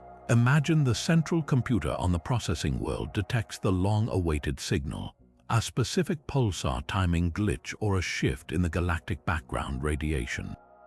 It doesn't just reactivate its own population. First, it sends a verification ping to the other 6 worlds. Each planet's systems run a diagnostic, confirming their own readiness and the authenticity of the signal. Only when all 7 have returned a positive confirmation does the sequence begin. The reactivation would likely start with the power world, ramping up its energy collection to feed the growing demand across the system. Next, the central computer would begin the slow, gradual process of warming the habitation worlds, carefully managing the thaw to prevent systemic shocks. The biological preserve would be the last to awaken, its fragile ecosystems gently revived only once the climate on the other worlds is stable and ready to receive them. This entire process could take centuries, unfolding with the slow, majestic pace of a galactic spring. From the outside, an astronomer might notice a sudden, coordinated shift in the albedo of the planets as their surfaces change, or a complex pattern of laser communication flashing between them as the network comes online. We wouldn't be witnessing the random emergence of life on 7 separate worlds, but the orchestrated reboot of a single civilization-scale organism. The TRAPPIST-1 system, with its 7 silent, rocky worlds, challenges our search for life in a fundamental way. We are trained to look for a single, Earth-like world glowing with the chemical signatures of biology. But what if the sign of a truly advanced intelligence isn't a planet that shouts its presence into the void, but a chorus of worlds that have chosen to remain silent together, waiting for their cue to begin the symphony? Their coordinated silence is the most sophisticated signal of all, a testament to a unity and foresight we can scarcely imagine. They aren't hiding, they are listening, and their awakening will be the most carefully planned event the galaxy has ever seen. Beyond the orbit of Neptune, in the profound and frigid darkness, lies a sprawling frontier of ancient ice and rock known as the Kuiper Belt. We often think of this region as a simple repository of primordial leftovers, the building blocks of planets that never formed, home to dwarf planets like Pluto and a countless multitude of frozen comets. But its location, so far from the sun's warmth and light, makes it the perfect place for something far more deliberate. Positioned at the very edge of our solar system's gravitational influence, the Kuiper Belt offers an unparalleled vantage point. From this silent periphery, one could observe the entire traffic of the inner solar system without being easily detected, a strategic position any advanced culture would value for long-term surveillance. If you wanted to monitor the development of a young, promising planet like Earth without interfering, where better to set up your listening posts than in this cosmic dark, amidst a natural camouflage of billions of icy bodies? The sheer number of objects in the Kuiper Belt provides the perfect cover. With over 100,000 objects larger than 60 miles across and countless more smaller ones, a few thousand artificial structures would be virtually impossible to distinguish from natural planetesimals using our current telescopes. These potential outposts wouldn't need to be massive cities. They could be compact, automated monitoring stations, each no larger than a small building, powered by long-life nuclear batteries or miniature nuclear reactors. Their exteriors would be coated in the same ice and dust that covers every other rock out there, making them visually identical to their natural neighbors. They would be the ultimate frozen sleeper agents programmed for extreme patience, their internal systems operating at the barest trickle of power necessary to maintain core functions and listen for a specific trigger signal. Their primary mission could be as simple as continuous passive observation, recording the rise and fall of species on Earth, the flicker of our first radio transmissions, and the glow of our cities at night, storing this priceless anthropological data for a future retrieval that might be millennia away. This concept of a distributed network is key. Instead of one giant base, imagine a constellation of smaller, interconnected stations scattered across the belt. This design offers incredible redundancy and resilience. If one station fails or is struck by a random impact, the network as a whole remains functional. These outposts could be in constant, slow communication with each other through tightly focused laser links, imperceptible to our current technology, creating a web of data collection that blankets the entire solar system. Their synchronized observations could allow them to track objects with incredible precision, building a complete model of every comet, asteroid, and spacecraft moving through the planetary zone. They wouldn't just be watching our planet, they would be cataloging everything, understanding the dynamics of our star's entire family with an intimacy we have yet to achieve ourselves. The nature of their hibernation could be tied to the objects they hide amongst. Many Kuiper Belt objects have incredibly long, elliptical orbits that take them even further out into the Oort cloud and then swing them back inward. A monitoring station could be tethered to one of these icy bodies, using it as both a disguise and a power-saving transportation system. For the vast majority of its orbit, as it journeys through the deep freeze of the outer solar system, the station would be in its deepest sleep. Only when its host body swings back into the relatively warmer confines of the Kuiper belt would it power up its systems fully, activate its sensors for a detailed scan of the inner system, and transmit its accumulated data burst to a relay or a central hub before returning to slumber. This cyclical activity would make their energy requirements minimal and their detection even less likely, as their active phases would be brief and infrequent, perfectly mirroring the natural cycles of the comets they imitate. What might these stations be waiting for? Their activation trigger likely wouldn't be a timer, but an achievement. They could be programmed to remain silent until the native civilization on Earth thus reaches a specific technological threshold. This might be the detection of our first nuclear explosions, our first satellites achieving orbit, or our first probes venturing beyond our planet. These events would represent a critical milestone, proof that we had become a spacefaring species and were now a factor to be considered in the solar system's future. The detection of such an event could trigger a phased awakening of the network. Initial protocols might involve increasing the frequency of scans and beginning a more detailed analysis of our capabilities. The next phase could involve attempting to make discrete contact, perhaps by mimicking a natural cosmic phenomenon to get our attention without causing alarm. The final phase, reserved for when we venture into their domain, might be direct revelation, a carefully orchestrated first contact scenario prepared for over countless years, waiting for the moment we finally come knocking on their frozen door.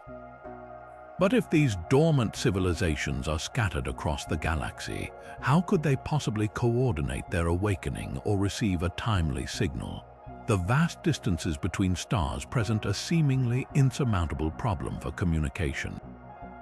A message sent by radio wave from a star 1,000 light-years away would take a millennium to arrive, making any form of real-time conversation or command utterly impractical. This is where our understanding of physics might be incomplete, and where one of the most bizarre and promising concepts in quantum mechanics could provide an answer: quantum entanglement. This phenomenon, which Albert Einstein himself famously called spooky action at a distance, could be the ultimate tool for a network of sleeper worlds, enabling them to communicate instantly across the void, completely bypassing the frustrating speed limit of light. To grasp how this could work, we need to simplify a deeply complex idea. Imagine you create a pair of entangled particles, say, 2 electrons. These particles are intrinsically linked, their fates woven together no matter how far apart they are separated. Now, if you measure the property of one particle, like its spin, and find it spinning up, you will instantly know that its partner, even if it's on the other side of the galaxy, is spinning down. The information about their states is shared between them in a way that seems to transcend space and time. The key word here is seems, because according to our current understanding, you can't actually use this to send a message. You can't force the first particle into an up spin to make the other one down on command. The outcome of your measurement is always random. You only know what the other particle's state is after you've looked, but you can't control what state it will be in. This randomness has long been the barrier to using entanglement for practical, faster-than-light communication. However, this is where a civilization millions of years more advanced than us might have found a solution we haven't yet conceived. What if they discovered a way to tame this spookiness, to impose order on the quantum randomness? They might have developed a technology that can create and stabilize billions upon billions of entangled particle pairs, packaging them into durable quantum state batteries. These batteries would then be physically transported to different sleeper worlds across the galaxy, a task that would take generations but only need to be done once. Each world would possess one half of countless entangled pairs, with their partners held in a central hub or with every other world in the network.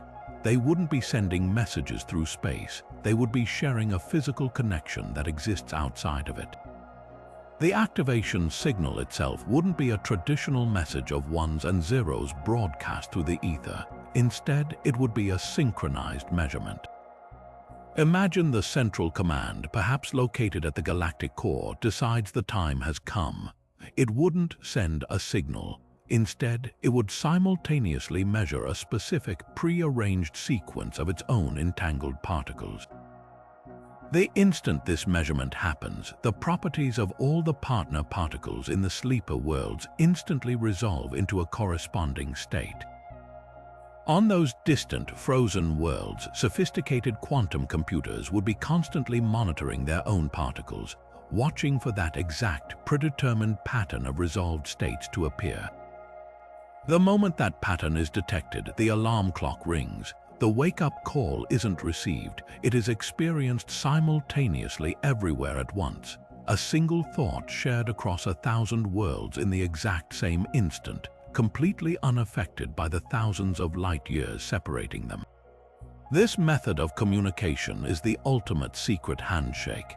It would be completely undetectable to any outside observer because no energy or information is actually transmitted between the points. There's no radio emission to eavesdrop on, no laser beam to intercept.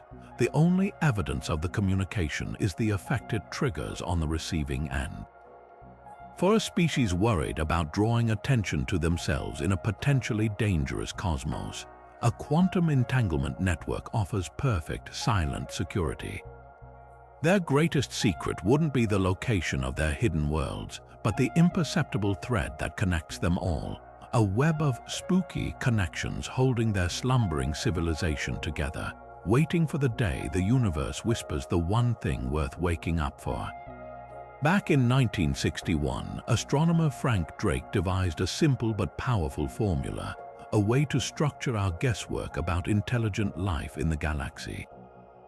The classic Drake equation multiplies a series of factors: the rate of star formation, the fraction of stars with planets, the number of habitable worlds per system, the fraction where life actually appears, the fraction where that life becomes intelligent, the fraction that develops detectable technology, and finally, the length of time such a civilization broadcasts its existence into space.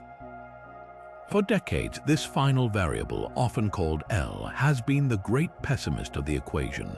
We look at the silent stars and assume that L must be tragically short, that civilizations inevitably flame out quickly, either destroying themselves or succumbing to some cosmic disaster.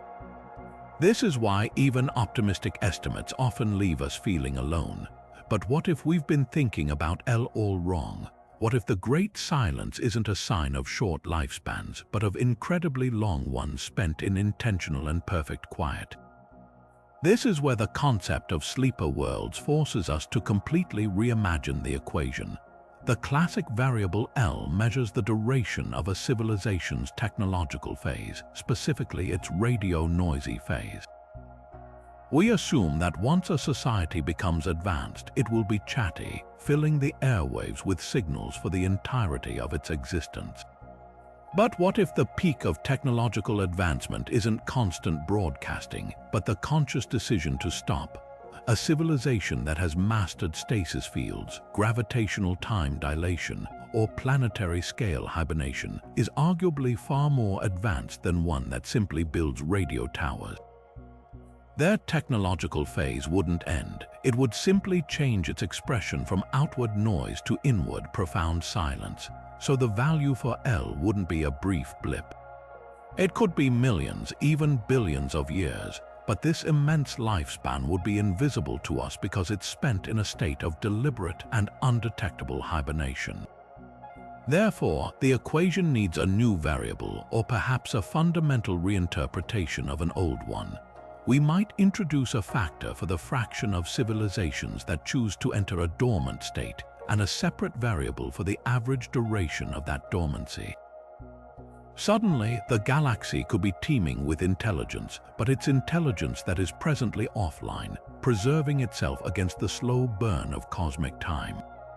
The great filter, then, might not be a wall that civilizations crash into and perish. It could be a doorway that they pass through, transitioning from a short, noisy adolescence into a long, silent adulthood. Our search isn't for a civilization that is currently active. It might be for one that is currently paused, its technology focused not on communication but on patience. This dramatically alters the statistical probability of us not detecting signals. The famous Fermi paradox, "Where is everybody?" is built on the assumption that somebody should be talking. But if the majority of advanced cultures are sleeping, then the answer is simple. Everybody is resting. They are not extinct. They are in a state of suspended animation, waiting for a more interesting or safer era of the universe to arrive. Our telescopes and radio dishes are essentially scanning a galaxy-wide bedroom, wondering why all the occupants are so quiet, not realizing they are in a deep, technologically induced slumber. The paradox vanishes when you realize you're looking for a conversation in a room where everyone has agreed to take a million-year nap. This new perspective doesn't just add more civilizations to the galactic tally. It suggests they could be far older and more numerous than we ever dreamed. A civilization that avoids self-destruction by choosing hibernation could potentially survive from one galactic year to the next, witnessing the slow dance of the spiral arms. The average lifespan L is no longer limited by war or resource depletion. It's limited only by the stability of stars and the ability to maintain their stasis technology. This could place the probable number of intelligent civilizations in the galaxy not in the thousands but in the millions. They are all around us, hidden in plain sight, disguised as dead worlds, icy moons, or even mysterious interstellar objects, their incredible age and wisdom locked away until their cosmic alarm clock finally rings. So what could possibly serve as an alarm clock for a civilization sleeping for millions of years? The triggers for awakening are as varied and intricate as the stasis methods themselves, ranging from grand cosmic clocks to subtle shifts in universal consciousness. One of the most plausible scenarios involves specific, predictable astronomical events.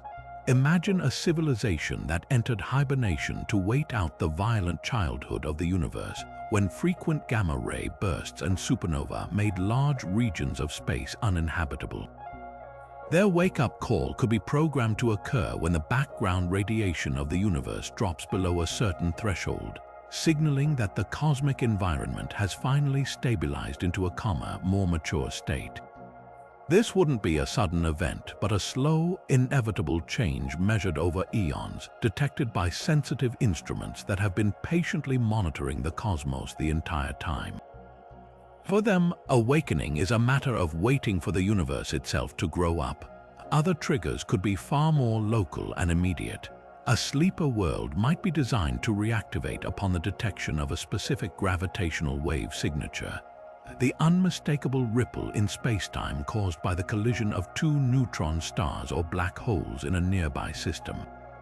This cataclysmic event, while destructive, also seeds the surrounding space with heavy elements essential for building planets and complex life. A dormant civilization waiting for the raw materials to rebuild might see such a collision not as a disaster, but as a dinner bell, a signal that the cosmic kitchen is now open and the universe has provided the necessary ingredients for their next act.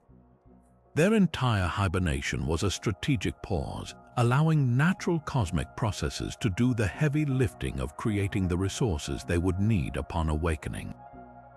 Technological milestones reached by other species could also serve as a powerful activation trigger. A network of dormant worlds might have been programmed to remain silent until they detect evidence of a spacefaring civilization achieving a specific level of technological prowess. Perhaps the mastery of fusion energy, the discovery of faster-than-light travel theory, or even the first tentative steps towards creating their own planetary-scale structures. This wouldn't just be a random alarm, it would be a qualification test. The sleepers aren't waiting for company, they are waiting for peers.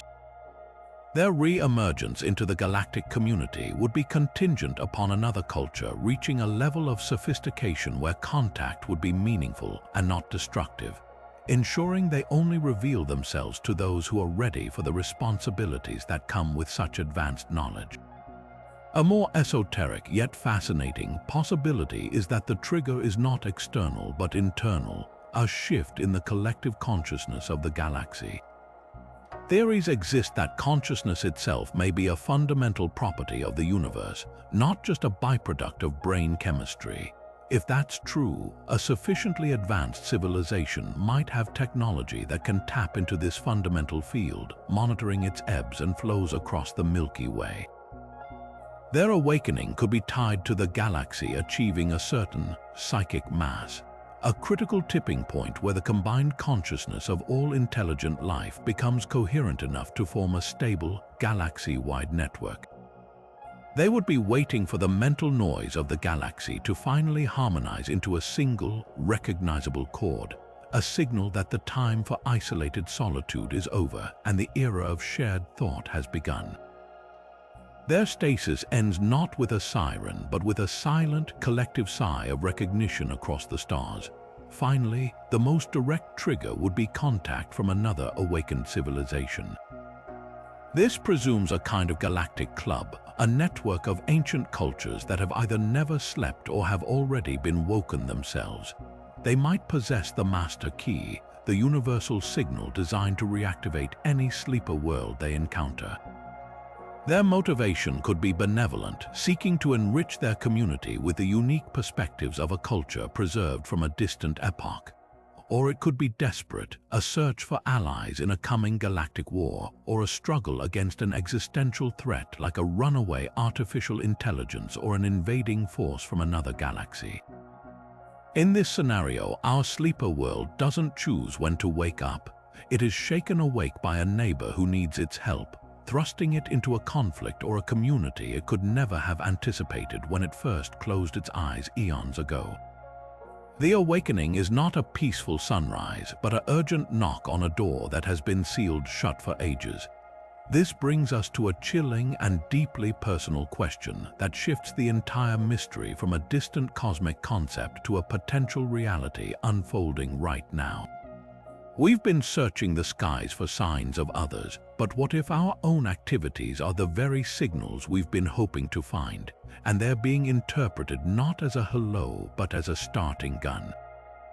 What if humanity, in our noisy, ambitious climb into the space age, has become an army of accidental alarm clocks, blindly stumbling through a galaxy-wide bedroom and waking up neighbors who have been sleeping for millions of years? Consider our most famous shout into the void, our radio and television broadcasts. For over a century, we've been inadvertently leaking a bubble of noise into space, a growing sphere of radiation that now extends over 100 light-years in every direction from Earth. To us, it's the static of our daily lives, old episodes of I Love Lucy, news broadcasts, radar pings from air traffic control. But to a sophisticated listening post designed to detect signs of emerging intelligence, this would be an unmistakable siren call. A sleeper world's sensors, tuned for millennia to the silent hiss of the cosmos, would suddenly detect a complex, structured, and rapidly evolving signal emanating from a previously quiet star system. This wouldn't just be a curiosity, it could be the exact trigger they were programmed to wait for. Their protocols might not require a friendly greeting. They might simply require proof that a technological civilization has reached a specific stage of development. Our first radio transmissions could have been that proof, and a wake-up call may have already been sent. But our potential to disturb this cosmic slumber goes far beyond old radio shows. Our physical probes sent hurtling into the outer solar system could be interpreted as something far more significant than mere scientific exploration. The Voyager probes, each carrying their golden records, are now interstellar travelers. The New Horizons spacecraft that flew past Pluto has joined them on a journey into the deep. To a dormant civilization hiding in the Kuiper Belt or the Oort cloud, the arrival of a small, fast-moving artificial object from the inner solar system might not look like a peaceful mission of discovery. It could be perceived as a scout, the leading edge of a larger force, or a probe sent to investigate their own hidden installations. The very act of us sending our technology into their presumed territory could be seen as a provocative act, triggering defensive protocols or an accelerated awakening sequence we are utterly unprepared for. Perhaps the most profound and unsettling trigger, however, lies not in our signals or our probes, but in the fundamental changes we are wreaking upon our own planet. Advanced sensors designed to monitor the galaxy for habitable worlds wouldn't just be listening for radio waves, they'd be analyzing the spectroscopic signature of planetary atmospheres. For billions of years, Earth's atmosphere has maintained a certain chemical balance, but in the geological blink of an eye the last 200 years, that signature has changed dramatically. The massive injection of industrial pollutants, the sharp rise in carbon dioxide from burning fossil fuels, and the telltale signs of artificial chemicals like CFCs have created an atmospheric fingerprint that is undeniably artificial. From a distant vantage point, Earth is now glowing with the spectroscopic signs of a civilization undergoing rapid industrialization. This could be the most conclusive trigger of all. A sleeper civilization might have programmed their systems to ignore primitive societies and only awaken when a world demonstrates the ability to alter its entire planetary environment, the hallmark of a species wielding truly global power. In our rush to build our modern world, we may have unknowingly flipped a switch that announces to the galaxy, "We are here, and we are now a force to be reckoned with." This forces us to confront a terrifying possibility known as the dark forest hypothesis, a solution to the Fermi paradox that feels especially relevant here. The theory suggests the galaxy might be like a dark forest full of hidden hunters. Every civilization is silent because to reveal yourself is to invite destruction from a more advanced predator you didn't know was there. In this context, a sleeper world isn't just sleeping, it's hiding, and our activities, our radio noise, our probes, our polluted atmosphere are not a friendly campfire song in that forest. We are shouting, "Here I am," without any idea who or what might be listening. The activation protocol we might trigger could not be a welcoming committee, but a pre-programmed defensive response designed to neutralize a potential threat before it becomes a bigger problem. Our greatest achievement as a species could be misread as our greatest aggression. Yet there is a more hopeful, though no less transformative, alternative. What if the trigger isn't meant for defense but for mentorship? A deeply ancient and wise civilization might have seeded the galaxy with sleeper worlds not to hide but to wait. Their purpose could be to preserve their culture until a new, promising species emerged from the cosmic primordial soup. They wouldn't want to interfere with our natural development. That would be like a teacher giving a student the answers to the test. But once that student shows they've figured out the first major principles on their own, once they achieve radio technology, spaceflight, and planetary scale engineering, then the lesson can begin. Our noise and pollution wouldn't be a threat, they'd be a graduation certificate. The awakening we trigger would be a benevolent event, the opening of a galactic schoolhouse, and humanity would be the invited freshman class, welcomed into a community of elders who have been patiently waiting for us to grow up. The silence of the cosmos, in this view, isn't a sign of danger but of respectful patience. But this incredible power to potentially awaken something ancient comes with a profound and terrifying responsibility. The ethical implications are staggering, forcing us to confront a dilemma unlike any other.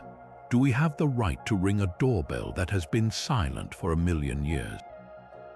The risks extend far beyond simple curiosity, touching on fears of cultural shock, planetary-scale conflict, and the irreversible disruption of systems far older and more complex than our own entire history. Imagine the sheer weight of being the generation that, through a careless signal or a deliberate experiment, becomes the alarm clock for a civilization that went to sleep before humanity's earliest ancestors walked the earth. The consequences could range from a beautiful, shared renaissance to an existential catastrophe we never saw coming. Consider first the risk of cultural and biological contamination. A sleeper civilization would be a pristine time capsule, a culture frozen at its absolute peak, possessing a unique worldview, technology, and perhaps even a biology utterly alien to our own. Our very presence, our microbes, our radio signals, or our physical probes could be devastating. We could unintentionally introduce a pathogen that their immune systems have no defense against, effectively committing a genocide with a handshake. Conversely, we might be exposed to ancient bacteria or viruses against which we have no immunity, unleashing a plague upon our own world. Beyond biology, our culture could be a contaminant. The sudden, jarring introduction of our modern ideas, our conflicts, our art, and our technology could shatter their social structures and belief systems. We might not be greeted as saviors, but as invasive demons whose very existence invalidates everything they knew and believed. The prime directive from science fiction exists for a reason. The higher the technology, the greater the potential for unintentional harm when two vastly different cultures collide. Then there is the chilling prospect of resource competition. A civilization advanced enough to place its entire world into stasis would have done so for a reason, and awakening them might mean they immediately require the very resources they were preserving themselves to escape. Their planet might be depleted, their star dying. Their first act upon waking could be to look around for a new home, and the nearest habitable world, Earth, would look incredibly inviting. What we might see as a first contact scenario, they could see as a rescue mission or a necessary act of colonization. Our solar system's resources, from the water ice on our moons to the metals in our asteroid belt, could be seen as unclaimed raw materials for their rebuilding efforts. We could inadvertently transform our peaceful neighborhood into a battleground, pitting our nascent planetary civilization against a culture with technology that seems like magic. All because we were the ones foolish enough to turn on the lights in a dark room without checking who else was in there. Perhaps the most subtle and insidious risk lies in the unintended consequences of disturbing ancient, incomprehensible systems. We might not be waking up a population. We might be accidentally triggering our automated defense mechanism. Their stasis technology could be protected by fail-safes designed to eliminate any potential threat that comes too close. Our well-intentioned probe, sending a friendly hello in mathematical code, could be misinterpreted as a hostile cyber attack, triggering a planetary-scale immune response that we have no hope of surviving. Or consider the psychological impact on the sleepers themselves. Waking up to find your sun has aged millions of years, your constellations have distorted beyond recognition, and every single thing you ever knew is dust could be a trauma from which a culture never recovers. We could be responsible for gifting an entire species an existential despair so profound it leads to their immediate self-destruction. Our attempt at contact could be the very thing that finishes the job the catastrophe they fled could not. This forces us to adopt a new ethical framework for exploration, one based on the precautionary principle. We must move from asking, can we, to should we. Before we ever attempt to send a targeted signal or investigate a candidate sleeper world up close, the search for such civilizations must be passive, listening, observing, and analyzing from a safe distance until we are absolutely certain we understand what we are dealing with. International protocols similar to those for planetary protection that aim to prevent contaminating other worlds with Earth microbes need to be established and strictly enforced. The decision to potentially awaken a sleeper cannot be made by a single nation or a private company. It must be a global consensus, a choice for all of humanity, made with humility and an acute awareness of our own juvenile status in a potentially very old and very quiet cosmic community. The greatest discovery we could ever make might also be the last, and that is a risk we cannot afford to take lightly. So as we bring this cosmic journey to a close, we're left with a universe that looks profoundly different from the one we started with. It's no longer a simple choice between an empty cosmos or one teeming with active, chatty civilizations. we've explored a captivating third option, a universe not of the dead, but of the deeply sleeping. From the icy oceans of Europa and Enceladus right here in our solar system, to the bizarre dimming of distant stars like Tabby's star, to the enigmatic interstellar visitors like Oumuamua, the evidence for dormancy is not just a single thread, but a tapestry of clues woven across astronomy, mythology, and theoretical physics. These aren't disconnected anomalies, they are pieces of a larger puzzle pointing toward a galactic culture of patience and preservation. This perspective fundamentally reshapes our place in the cosmos. Humanity in our youthful, noisy adolescence might not be the only show in town. We could be the newcomers in a neighborhood of ancient, slumbering elders. Our search for life has always been a search for something that looks and acts like us, something actively broadcasting its presence. But what if the pinnacle of intelligence isn't about shouting into the void, but about possessing the profound wisdom to know when to be silent? To press pause on your entire civilization is an act of incredible foresight, a commitment to a future so distant we can scarcely imagine it. We might be surrounded by civilizations that have mastered time itself, not to conquer it, but to wait it out, viewing the rise and fall of stars with the same patience we reserve for the changing of the seasons. This doesn't make the universe feel emptier, it makes it feel more mysterious and more majestic. Every strange, silent world we've ever dismissed as a barren rock now holds a new potential.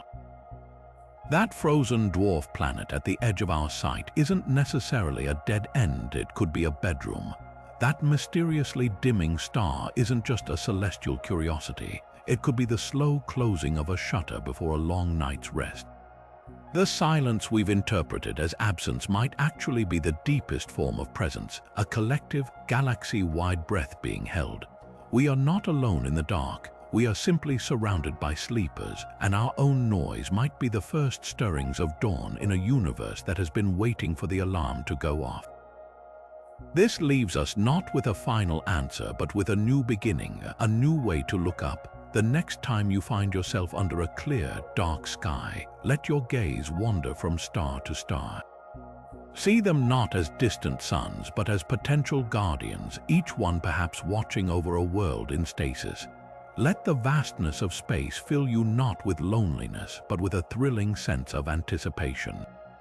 The greatest discoveries in human history may not be out there waiting to be found, but waiting to wake up. The cosmos is not a graveyard, it is a library of sleeping books, and we have only just begun to learn how to read the titles on their spines. The story is far from over. In fact, for countless worlds, the most important chapter may be just